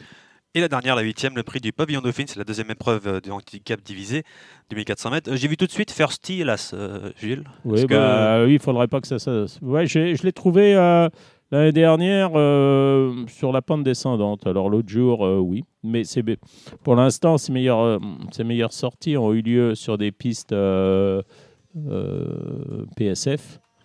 Il faut vraiment du bon terrain. Il faut voir comment ça va se passer. Ouais. Scrimshot, j'ai rien contre le 14. Moi. Ouais. Le 7 Caraman a fait une bonne rentrée, on va dire On a 4e. réclamé au Mans. Oui, sa rentrée 31,5 maintenant, qui était à un moment 40 et quelques, que de baisser. Voilà. Oui, je reprendrai peut-être le 4 Ertiche aussi. Très bien. Voilà pour la réunion de Longchamp dimanche. Samedi, il y a Fontainebleau en semi-nocturne, il me semble, oui. Avec la première G, c'est un Méden pour des 3 ans. J'ai vu l'As Juwelier et le 7 Phineas qui a fait des bons débuts, Phineas le 7. Juwelier. Oui, qui était non partant derrière les stalles la dernière fois. Il était embarqué Christophe Soumillon, il a fait un tour, il pouvait pas le tenir, il lui a pris la main et donc il a été non partant. Donc déjà, non, moi je prendrais le 7 Phineas, voilà. Phineas qui a bien débuté. Je pense que ça va suffire pour remporter cette course-là. Et puis après, Finlagan, le 13, il a gagné sa course à Fassec à Saint-Cloud. Voilà. Bon, il était engagé dans le juillet. Il n'a pas couru ça. Moi, je suis plus femme, préférence pour le 7 devant le 13. La deuxième, handicap divisé pour des 4 ans et plus. Alors, il y a mon 2 OLM, Gilles, bien sûr. Et j'ai bien aimé la dernière course de Galilee Dream, le numéro 9. Et Méfiance King Artwood, le 12. Oui, c'est pas l'animal le plus facile à saisir, Kinhardwood. C'est 14, 9, 15, 13, 14, 8, 16, 12. Donc c'est les, c'est la ligne les amateurs de... Oui, enfin là, c'est pas une ligne. Hein, non, mais Galilee Dream a bien couru c'était à Compiègne, il me semble. 5e, revenait de l'arrière. King Artwood était à côté. Cette fois-ci, il y a 2 kilos de moins pour King Artwood. Bon. Moi, je suis plus Wallem qui retrouve, mais il avait bien couru en Allemagne, je crois, sur gazon. Il avait couru à Baden-Baden. Je prendrai le 8 Montgaudry parce que ça va être la première Le Bon à mon sens. Et puis derrière, il y a Joyeux Sage qui l'autre jour, le 6 qui s'est imposé après une multitude d'échecs. Donc, pourquoi pas sur sa lancée. Mais bon, c'est un peu à chacun les siens, ces courses-là. Ouais. La troisième, handicap divisé pour les 4 ans et plus. Alors bon, j'ai noté le 8 Noble Angel, le 9 Platine, Meira Style, le numéro 7 aussi. Pourquoi pas Pénit Cerisi, le 6. Et puis on va... Comtesse Vera. Oui, peut-être voilà. Comtesse Vera. Enfin, le 4. Là, on a tous les favoris de cette épreuve. Oui, voilà. C'est Comtesse Vera qui a apporté à Aurélie Montauban l'autre jour un premier succès à son jeune entraîneur. Donc, pourquoi pas rééditer là, ouais. La quatrième, prix Radio Évasion à Méden pour des pouliches de 3 ans cette fois-ci. Là, ce Jana fait de bons débuts pour l'entraînement de Fabrice Chappet à Saint-Cloud. Ensuite... après, il y a des inédits. On va voir pour le numéro 7, on va voir pour le 10 également, Mélanesia pour André Fabre, une 6 Stars. Mais pour ceux qui l'ont débuté, j'avais bien aimé le début de l'As, Jana. Oui, Jana, oui. Il faut voir aussi le 4 Flamme Rouge qui effectue là une rentrée, qui avait couru 4 fois l'année dernière sans gagner. Le 6, Justicia à Seine. Pourquoi pas, 4e à l'occasion de ses débuts. Oui, c'est pareil, là, faut les voir au rond de présentation, faut voir comment elles sont évaluées et tout. Ouais. Ouais. Et curieux de voir aussi le 2 qui avait débuté dans les Marettes, qui était chez les Fonds Parias, maintenant chez Entraînement Clément et Hermans. Voilà, curieux de voir dans le rond si... on en a cité 6 et... moi, c'est Jana Las, voilà. Oui, après on en a cité 6 et on n'a pas mis les 4 qui vont être à grosse cote, donc c'est pas...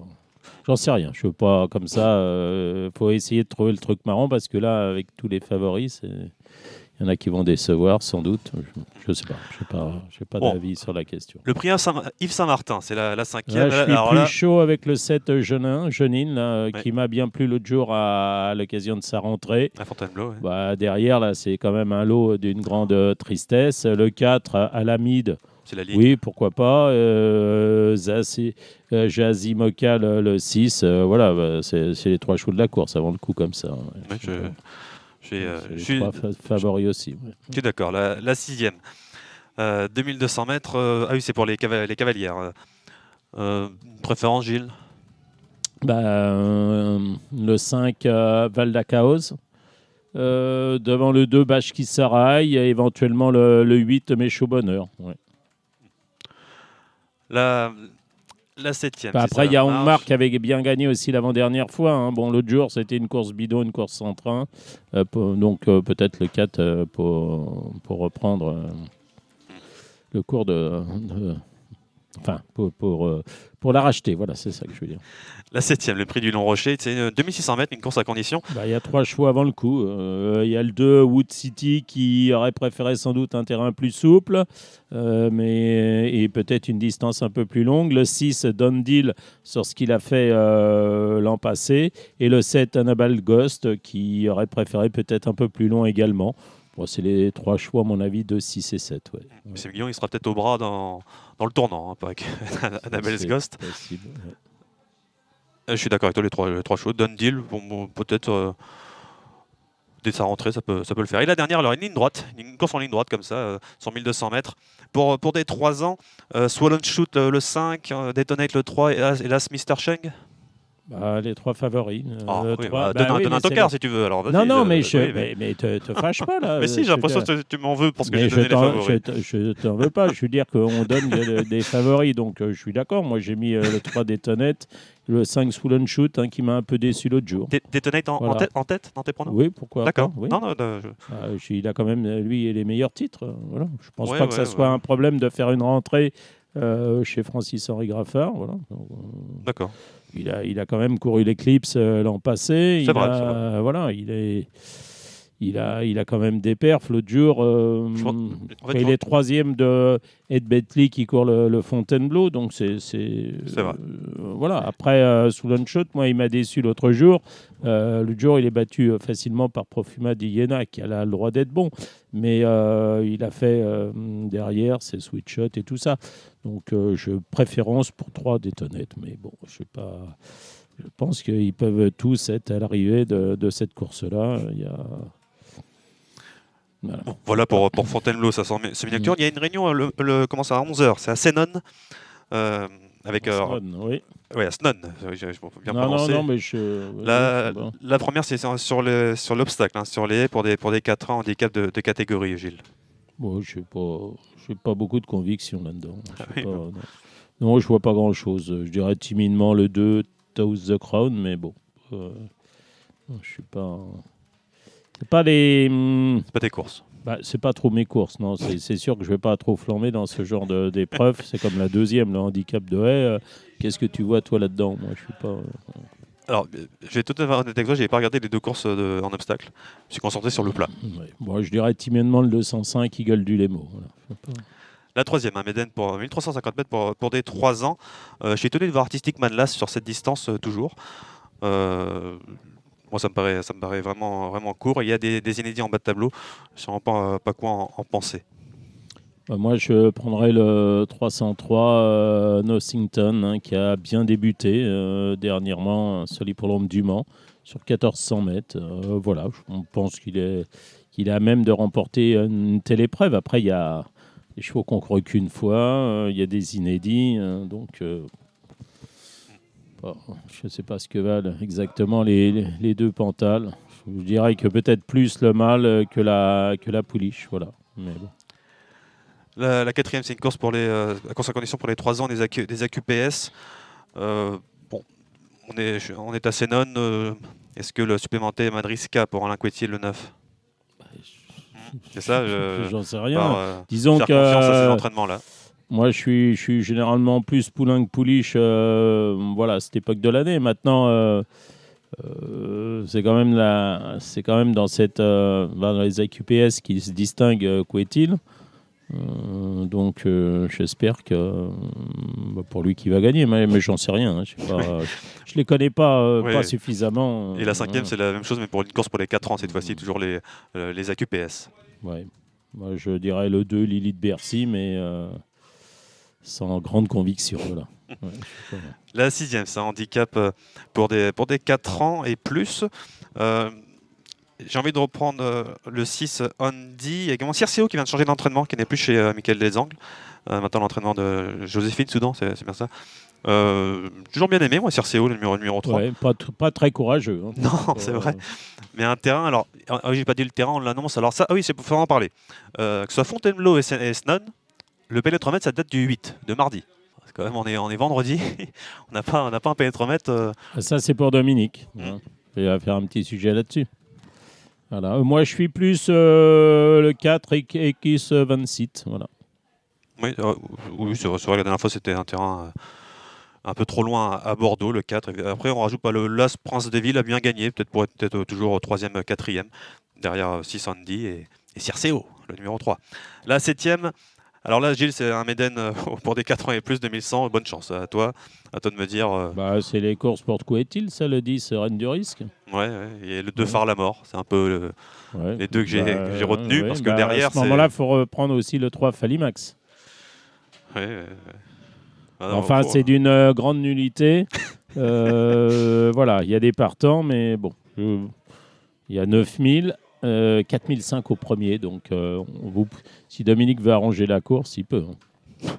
Et la dernière, c'est le prix Michel Thibault sur 2900 mètres. J'ai toujours aimé Lou Marina, le numéro 2, qui avait couru en obstacle et qui est revenu en plat ensuite, mais voilà, toujours bien couru à peu près. Oui, je dirais, j'avais toujours bien aimé le 6 Modecento, donc je lui referai un peu confiance. Le 5 Argiron fait toutes ses courses. Bon, pourquoi pas. Là, Siemasca m'a déçu l'autre jour, mais parfois c'est bien. Mais voilà. C'est des réunions qui devaient être des réunions PMH qui sont passées PMU. Et j'avoue que c'est bien. Voilà pour samedi, donc à Snon. Un petit mot, il y a un super top 5 à Chantilly en ligne droite, ça sera lundi. Est-ce que tu as eu le temps de regarder un petit peu ? J'ai regardé ça un peu du coin de l'œil. Je dirais comme ça le 3 Game Run, le 8 Wild West qui vient de triompher, le 9 Agoria. Oui. Mais je ne me suis pas plongé en détail sur cette épreuve, avec aussi le 2 aux ans, pourquoi pas. Ouais. C'est une belle réunion d'ailleurs, lundi à Chantilly. Dominique. Oui, lundi à Chantilly, oui, très bien. Voilà, on a fini. On a fini. Oui, tout dit. On a des gagnants. Lundi à Chantilly, ah oui, non, j'étais un peu inquiet, j'ai cru qu'on n'allait pas avoir de PSF. Non, mais on en reparlera tout à l'heure. Ouais. Il y a des lignes droites où on ne voit pas l'arrivée, on n'est pas devant.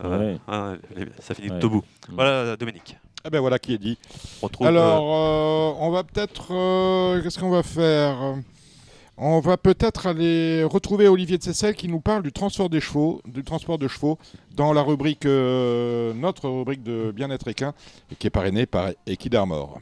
Allez, on retrouve Olivier de Seyssel. Le transport des chevaux, important. On en a parlé à Bruxelles, à la Commission européenne. Avec Genibet.fr, vous aurez toutes les infos pour faire votre papier, vous pourrez profiter des meilleurs rapports en jeu simple et surtout, vous ferez la différence avec le Super Top 5, le meilleur des paris sur la course événement. Allez, le trot, c'est avec Jérémy Lévy. Salut Jérémy. Bonjour Dominique, bonjour à toutes et à tous. Joli programme ce samedi sur l'hippodrome de Vincennes. On va commencer avec le Super Top 5. C'est le prix Henri Lévesque, groupe 2, réservé à des juments de 5 ans. Alors sur le papier, ça a l'air assez simple, mais dans les faits, dans cette génération-là, sur ce parcours, ça va pas être la logique. Enfin, la logique sera sans doute pas respectée. On peut peut-être partir des 2 Barjons, le 14 Cocotte et le numéro 8 Confiné. Pourquoi pas, en tout cas pour Cocotte, ça va être la jument la plus plébiscitée au betting. Elle fait une petite rentrée, elle a survolé quand même sa génération, du moins chez les femelles, durant tout l'hiver, et elle se fera une rentrée à surveiller de très près, ce sera la favorite. Moi j'aime beaucoup Cavalat Pad dans cette épreuve. Pourquoi Cavalat Pad ? Parce qu'elle a changé d'entraînement et qu'elle avait déjà montré de très gros moyens chez Sébastien Ouivet.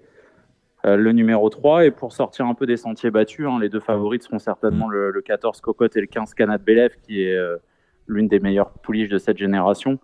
Cavalat Pad, je trouve ça très amusant. Donc voilà, à Cocotte le 14 et à Canad Belef, qui semblent être les 2 grandes belles bases du Super Top 5. J'ajoute le 3 Cavalat Pad. J'aime bien également le 6 Kelly Jane. Et j'ai vu que Keen Winner était un petit peu abandonné dans la presse. Donc pourquoi pas le numéro 12 Keen Winner, si elle daigne rester sage et dans les bonnes allures, elle est capable de jouer un bon rôle. Keen Winner, parce qu'elle est dans une configuration de ferrure rare. Elle n'a couru qu'une fois, plaqué des 4 comme ici. C'était à Anguien le 20 juillet. Cela ne compte pas. Eh bien, écoutez, on sait tout avec vous, Jérémy. On commence avec le Wissembourg. La première, c'est une course, un prix de série pour des mâles de 5 ans n'ayant pas gagné 51 000 €, la petite catégorie. Absolument, et c'est la raison pour laquelle j'aime beaucoup Kabir Bedi, le 104. C'est un cheval qui est certainement en retard de gain, qui vient de réaliser une rentrée sur l'herbe qui était bonne. Voilà, c'est une petite catégorie, donc même en n'étant pas à 100%, c'est possible que ça passe. À la base, mon préféré, c'est le 109 Karadef, mais sur cette courte distance, j'ai un petit peu plus de mal à lui faire confiance. Après, il devrait quand même faire l'arrivée, parce que sur la grande piste, c'est sélectif et il devrait y avoir un petit peu de train. Il y a un cheval que j'adore qui nous vient du centre-est, c'est Connor Highland. Il a beaucoup de vitesse. Maintenant, il a un mental assez fragile. Et l'écurie de Guillaume Huguet n'est pas forcément en immense forme, mais sinon, je l'aurais vu une belle chance. Donc 4 et 9 pour moi dans la première. Associé ce Huguet, ce numéro 6 Connor Highland, à David Bécard. La deuxième, prix de série pour des 3 ans n'ayant pas gagné 35 000 €. Il y a des notes à prendre, il y a un cheval à battre, c'est Mustatou, le numéro 7. Absolument, un poulain qui était décevant en début de carrière. On nous en promettait monts et merveilles, et à chaque fois, on était déçus. Et la dernière fois, il a montré tout ce dont il était capable. Il a gagné vraiment avec style à Anguin. S'il est sage, notamment au moment du départ, on le voit bien répéter. Le 13, Maestrovri, avait été acheté une somme assez conséquente par Alain Jatière aux ventes Octave chez Louis Baudron. Il a laissé chez Louis Baudron à l'entraînement. Depuis, c'est pas terrible, mais il a beaucoup de vitesse. L'engagement est quand même rêvé. Un engagement n'ayant pas gagné 35 000 € pour ces poulains-là, c'est quand même très intéressant. J'aime bien 2 autres poulains dans cette course. Mercator Las, qui s'était frotté au meilleur de la génération à la fin du mois de décembre et qui a ensuite été laissé tranquille parce que c'est un poulain qui est assez imposant et qui devrait bien vieillir. Et j'aime bien également Marzipan, le deuxième représentant de Louis Baudron. Un cheval qui n'est pas de tous les jours, mais attention à lui, il est capable de bien faire aussi. Nous avons 10 partants dans la troisième prix de série pour des mâles âgés de 4 ans. L'eau qui tient à la route et tout est possible, me semble-t-il. Jérémy. Ouais, moi j'ai mon coup de cœur de la Réunion dans cette course. C'est le 302 Lord Turgot, un poulain que j'aime beaucoup, que j'ai toujours suivi de près, qui a toujours été très préservé par Mathieu Abrivard. Et la dernière fois, il a été impressionnant. Il a gagné avec du coton dans les oreilles à Vincennes, la tête nue. C'est assez rare pour ces poulains dans cette catégorie. Il a fait 18 le dernier kilomètre, 9-9 les derniers 500. C'est sûr que dans les conditions de course, il monte un petit peu de catégorie. Mais je trouve que le lot, la dernière fois, était au moins aussi relevé que celui-ci. Donc voilà, ce sera un petit peu mon cheval de la Réunion, ce 302, Lord Turgot. Après, il y a beaucoup de poulains qui peuvent faire l'arrivée. Live to Tell, le 10, qui est remarquablement engagé. Lotus Griff, qui peut aller très loin en allant de l'avant. La dernière fois, ça s'est mal mis durant le parcours pour lui dans un lot qui était vraiment excellent. Il a pu reprendre un peu de fraîcheur depuis. Donc voilà, Lord Turgot le 2 et les 2 plus riches, Lotus Griff et Live to Tell, pour aller avec lui. Les meilleurs 5 ans sont au départ du prix Robert Auvray. Les meilleurs 5 ans, les meilleurs mâles de 5 ans, puisque les pouliches sont dans le Henri Lévesque. Là, la qualité est au rendez-vous, bien évidemment. Ils ne sont que 10, mais on a de bons chevaux en Canto Avis le 7, le 9 Uxar, le 10 Cocktail du Dain, et puis des chevaux qui peuvent faire l'arrivée à Bellecote. On pense à Kyoto d'Igeo. L'As, on pense à Kataki de Valis, s'il reste sage, le Chavat avec Gélormini, numéro 5, voire Kamehameha. Qu'est-ce qu'on joue, mon cher Jérémy? Moi, je serais tenté d'aller sur Cocktail du Dain. Pourquoi ? Parce qu'il est venu s'exercer à Vincennes il y a peu de temps avec Gino Strabigi. Voilà, on le sait que c'est un grand cheval qui est plutôt bien dès qu'il revient. Peu de partants, donc une course peut-être un petit peu tactique. Il ne va pas avoir trop de mal à prendre la tête a priori. S'il n'a pas Canto Avis le 7 ou Kataki de Wallis sur le porte-bagages, il va aller très très loin et il peut gagner. Voilà, on le sait, c'est un costaud, il a besoin de personne. Dans ce genre d'épreuve, quand même, c'est un gros atout de pouvoir aller de l'avant. Après, c'est sûr que s'il a un des 2 snipers derrière lui, ça va être compliqué peut-être de leur résister, mais ce sera mon favori et je pense que c'est le très bon point d'appui dans cette épreuve. Kataki de Wallis, j'aurais aimé en voir un petit peu plus le jour de sa rentrée à Caen, donc je suis un petit peu dans l'expectative. La vraie opposition, c'est le 7 Canto Avis. Dans une course qui s'annonce quand même, ça va être compliqué de refaire du terrain, raison pour laquelle Xar, je le garde en retrait. Et je pense que la vérité se trouvera soit tête corde, soit dans le dos du leader. Mais ça va être dur de battre Cocktail du Dain dans ces conditions, je pense. Super top 5 pas super top 5 dans la 6e. Départ à 16h25, 12 partants sur 2100 mètres des 7 à 10 ans. Confiance aux 7 ans, à commencer par Isofou Duchesne, le numéro 2, Jérémy. Oui, absolument. C'est un cheval qui était l'un des tubes de l'hiver. Isofou Duchesne qui a franchi plusieurs échelons, qui a montré que 2100, il était aussi bien. Il va falloir quand même battre le 10 Cobra Killer Gar, qui monte encore de catégorie, mais qui est vraiment impressionnant en ce moment. Après, il va falloir voir en seconde ligne, en subissant un petit peu plus qu'à l'accoutumée, voir s'il est capable de dicter sa loi. Moi, j'aime beaucoup le numéro 3, Eradames. Je trouve que 2100, c'est bien pour lui. Une course qui va certainement un petit peu rouler. Il a un bon numéro. Si vous cherchez une troisième base au top 5, pourquoi pas ce numéro 3, Eradames, derrière le 2, Isoflution et le 10, Cobra Killer Gar. Après, il n'y a pas grand-chose à inventer. Il faut retenir les numéros 4, 5, 6.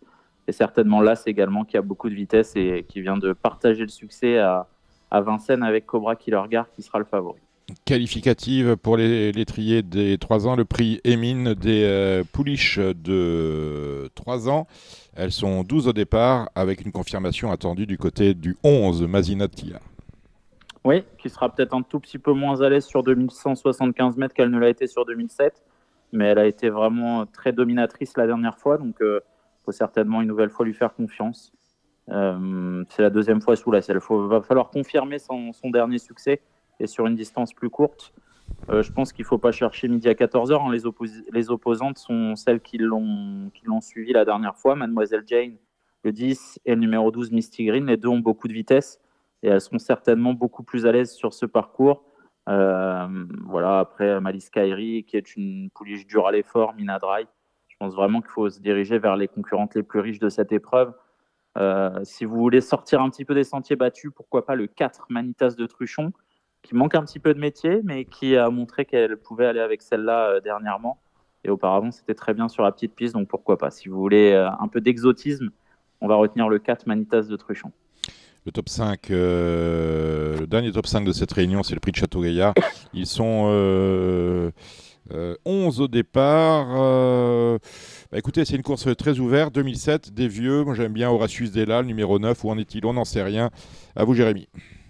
Ouais, et puis moi, j'ai un petit peu de mal à lui faire confiance à Vincennes, mais c'est vrai que sa rentrée était bonne. Donc, on peut peut-être le retenir en léger retrait. Pour la victoire, ça semble un peu compliqué. On prend un risque en déférant totalement Yalto d'Hertals, qui a parfois tendance à tomber à l'amble pour finir, mais on veut mettre tous les atouts de son côté. Ça va certainement être tout ou rien. Avec le 811 Yalto d'Hertals, l'opposition, elle sera formée par Harmonie du Rabutin, qui revient très bien après des gros ennuis de santé. Le 2 Jason, qui a été très malchanceux la dernière fois. Ses preneurs ont vécu un véritable cauchemar. Et puis le 3 June, qui s'annonçait menaçante pour les places dernièrement quand elle s'est montrée fautive. Pourquoi pas, on insiste à l'attelage avec Mathieu Mottier, ce n'est certainement pas pour rien. Beaucoup de possibilités pour être 4-5, le 5 Hold Up du Saptel, le 4 Emad Brickville, l'As Dragowski, il y a pas mal de possibilités, mais pour la victoire, avant le coup, ce sera soit Yalto d'Hertals, soit Harmonie du Rabutin. Merci Jérémy. Dimanche, on a une premium à Chartres. Est-ce que vous avez eu le temps d'y jeter un œil?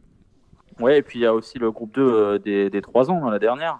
Ah oui, pardon, oui, on a vu les femelles, on voit les balles. La 9e. Mathieu Mottier, qui tente la passe de 4 avec son cheval. Voilà, il y a juste une donne qui change, c'est la distance. La distance, 2175 mètres. Voilà, on le voit souvent un petit peu froid à l'arrière du peloton, mais en fait, il est tellement au-dessus que, voilà, avec si peu de partants, il y en a 3 qui n'ont rien à voir. On peut imaginer quand même que ça va passer, même sur cette distance. Je pense qu'il n'est pas prêt d'être battu, celui-ci, Météore de Cime, le 908. Et je lui associe Mum Flying, le numéro 7. Il est un peu pêché par manque de maturité, pourtant c'est un poulain dur, mais il n'a pas été très combatif la dernière fois, on va dire. Mais là, il devrait être le dauphin de Météore de Cime, 8 et 7 dans cet ordre pour clôturer cette journée. Très bien, je disais, il n'y a qu'une premium dimanche, je me suis trompé, il y a 2 premiums. On commence en matinale avec Chartres et on a en fin de journée Graigne, et au milieu, nous aurons la deuxième étape du Trophée Vert, c'est à Tours-Chambray. On va commencer peut-être par le Trophée Vert. Vous avez jeté un œil? J'ai jeté un œil, effectivement. J'ai eu le temps de regarder le Trophée Vert et Chartres. Je n'ai pas eu encore le temps de creuser bien comme il faut Graigne. Dans le Trophée Vert, vu sa dernière prestation, Imperator Della, le 406, est avant le coup le cheval incontournable dans cette épreuve. La distance est longue. S'il s'adapte bien au tracé de Tours et qu'il se plaît sur l'herbe, il ne faut pas chercher plus loin le gagnant de cette course. Et je me méfie d'un autre cheval, c'est le 403 Igrisoni. Son entraîneur peut le déférer des 4 pieds sur l'herbe et c'est un cheval qui a beaucoup de tenue, beaucoup de tambour. Je pense que ça peut être une belle cote à l'arrivée parce que ses dernières prestations ne reflètent pas forcément ce qu'il vaut vraiment. Et là, pieds nus, on peut revoir le vrai Igrisoni. Et je vous laisse la parole pour Chartres. Oui. En matinale. J'ai noté 2 chevaux, le 107 Julian Daddy qui vient de s'imposer brillamment à Nancy. et qui vraiment a fait belle impression dans le rang des amateurs. Je pense qu'il est capable de doubler la mise. En plus, on l'avait vu un peu louvoyer dans la phase finale, ce qui est signe de ressources évidentes. Donc, il a gagné sans avoir à forcer. Et puis, j'aime beaucoup le 706 Jeff de Tillard. La dernière fois, il a gagné, mais il n'était pas trop au palais à main droite. Et dans les allures, ça allait très bien. On sait que c'est un cheval en gros retard de gain. Et de retour à main gauche, à mon avis, il est capable de tripler la mise même, parce que depuis qu'il est arrivé chez Jérôme Bordas, il a gagné 2 fois, et de brillantes manières, une fois à l'attelage et une fois sous la selle. Regardez quand même les canters, s'il tourne bien et si les allures sont bonnes. Mais si tel est le cas, il devrait frapper un grand coup. Ben voilà qui est dit. L'actualité de votre écurie, mon cher Jérémy, c'est laquelle ? Pas grand-chose. J'ai l'Aios 2-3 qui va courir dimanche à Saint-Omer, mais pour assurer un petit chèque. On le reverra dans les prochaines semaines. Hawaii Pont-Vautier a été éliminé à Tours pour le trophée vert, donc malheureusement, on le reverra qu'un tout petit peu plus tard. Et puis, sinon pas grand-chose de foufou. Juste pour les gens qui iront à Lisieux dimanche, il y a un poulain qui débute et qui s'appelle Mouffetard. Ça doit vous parler, Mouffetard. Oui, je connais bien la rue. Je connais bien la rue des deux côtés. Et c'est un poulain superbement né par FaceTime Bourbon et Usenza, qui défend les couleurs de l'écurie Tessier et qui débute pour le compte de Sébastien Garato. Ça fait déjà plusieurs mois que j'en entends parler, parce qu'il était à l'origine d'une discorde entre Philippe Allaire et les propriétaires. Donc, il paraît que c'est un poulain qui a beaucoup de classe et qui devrait débuter victorieusement avant le coup. J'ai regardé un petit peu le lot, ça sent très bon, et c'est Adrien Garato qui lui sera associé. Magnifique. Écoutez, on ira la jouer, c'est une CSI sur le site application, notre partenaire Genibet. Merci Jérémy Lévy, merci à vous, et bonnes vacances. Oui, ça va aller. Merci. Salut Jérémy, merci. Le bien-être équin sur Radio Balance, c'est important. Et pour Equidarmor aussi, ça compte. Equidarmor vous propose une gamme de produits performants, et ceux de la firme irlandaise TRM. Soutien nutritionnel et nutrition de qualité optimale, soins et hygiène de vos installations, Equidarmor est là pour vous. Equidarmor, pour le meilleur du cheval de course. Le bien-être équin sur Radio Balance, c'est avec Equidarmor et notre invité Olivier de Seyssel, président de la filière équine française. Salut Olivier.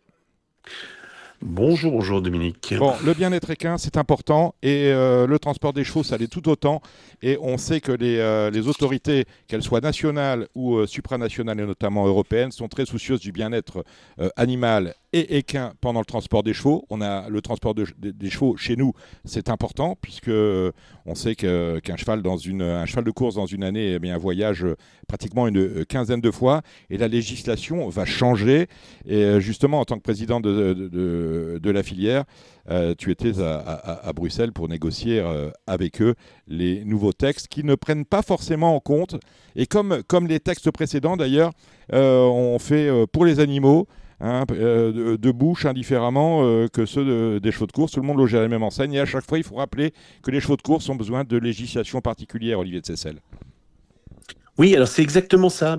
Comme tu disais, l'Europe, c'est une grosse machine, et donc il y a un nouveau règlement, qui est le règlement relatif à la protection des animaux pendant le transport, mais c'est pas précisé quels animaux. Donc c'est tous les animaux de rente, et pas les chevaux de course, mais la totalité des équins sont énormément transportés, parce que la filière, c'est aussi la FFE, c'est aussi la SHF, et donc les chevaux de sport aussi.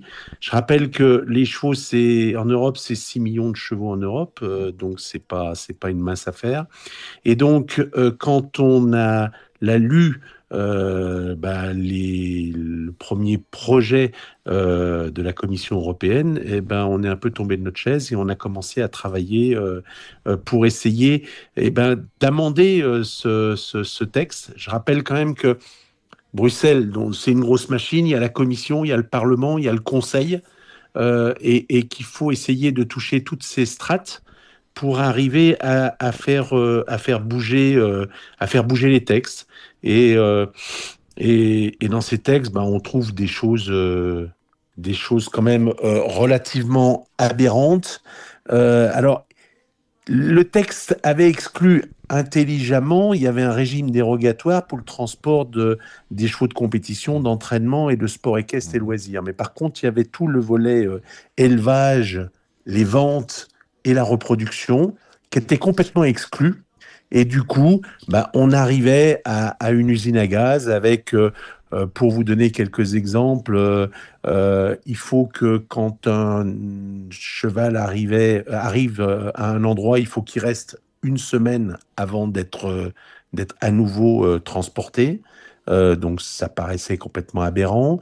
Il faut, quand un cheval part de quelque part, il faut qu'un vétérinaire supervise le chargement et le déchargement à l'arrivée pour savoir s'il est parti en bonne santé et s'il arrive en bonne santé. Donc, deuxième, entre autres, aberration. Il y avait sur les sanctions des choses assez aberrantes parce que quand on était pris, c'était le double de la valeur de l'animal transporté. Donc, vous imaginez que si vous transportez un gagnant d'arc, ça peut coûter quand même très très cher. Il y avait sur les espaces disponibles dans le camion des choses complètement aberrantes, des trucs de fonctionnaires où il fallait que plus de 10 cm, 20 cm de plus que la croupe, il y avait des normes complètement aberrantes. On ne pouvait pas transporter des juments gestantes à plus de 80% de la gestation, de la durée de la gestation. On pouvait plus transporter une jument qui avait mis bas dans les 7 jours. Donc tout ça, on avait les groupes parlementaires avaient jusqu'au 20 avril pour déposer des amendements. Donc la filière a travaillé avec la Fédération française d'équitation et la SHF pour élaborer un certain nombre de propositions et d'amendements qu'on est allé vendre auprès de tous les groupes parlementaires. Et je dois reconnaître que d'abord, on a été très bien reçus, qu'ils ont reconnu qu'il y avait des aberrations et qu'un certain nombre de groupes sont en train de reprendre nos amendements. Alors, sans être optimiste, parce que ça va être voté probablement en octobre ou novembre, parce que ça va être discuté et autres. Actuellement, il y a des tendances de certains groupes qui rejettent complètement ce texte, et puis d'autres qui les amendent, entre autres avec nos amendements. Et on a quand même des grands groupes européens, que ce soit le PPE, que ce soit En Marche, que ce soit qui les reprennent, qui a priori nous disent qu'ils vont les reprendre. Donc je reste quand même heureusement assez optimiste et que les gens comprennent que c'est tout simple, mais qu'il faut adapter les textes. Donc voilà. Est-ce qu'il va y avoir de grands changements par rapport à la nouvelle législation dans cette nouvelle législation par rapport à celle qu'on connaît? Oui, obligatoirement. C'est encore difficile à dire, mais il y a des choses qu'on serait prêt à accepter, mais il y a des choses, il y a des cahiers de transport, enfin des cahiers informatiques de transport qui sont quand même des usines à gaz. Quand on voit que les agriculteurs ont manifesté pendant plusieurs jours pour essayer de trouver des simplifications et que Bruxelles ou d'autres en rajoutent, c'est quand même assez dommage. Mais il y a quelques modifications, quelques aménagements, mais si on arrive à faire passer nos amendements, pour nous équins, ça changera pas grand-chose. Par contre, pour des gros transports porcins à l'abattoir ou même bovins ou volailles ou autres, il y a quand même des choses relativement qui changent, qui évoluent beaucoup. Mais nous, très honnêtement, en termes de bien-être animal, quand on voit les camions avec lesquels ils sont transportés, quand on voit la place qu'ils ont, quand on voit tout ça, je veux dire, on n'a pas... On voyage en première quand même. On transporte nos animaux dans de très bonnes conditions. On est bien d'accord. Merci de cet éclairage sur le transport équin. Nouvelles dispositions réglementaires qui entreront en vigueur quand, Olivier ? C'est un calendrier. Ça, suivant le calendrier je te dis, ils vont voter ça en octobre. Après, il faut que ça soit repris par le Conseil et le Parlement, donc pas avant mi-2026, je pense. Bon, on en reparlera de toute façon dans Radio Balance. Merci Olivier d'avoir participé à cette émission. On remercie notre invité, Mickaël Delzanc, l'autre invité de Radio Balance cette semaine. On remercie nos chroniqueurs, Jérémy Lévy pour le trot, Samy Boisa et Gilbert Barin pour le galop. Samy qui a participé, vous l'avez d'ailleurs reconnu, hein, ça touche dans votre écoute, qui a participé, qui a réalisé cette émission. Allez, on se retrouve la semaine prochaine pour de nouvelles aventures.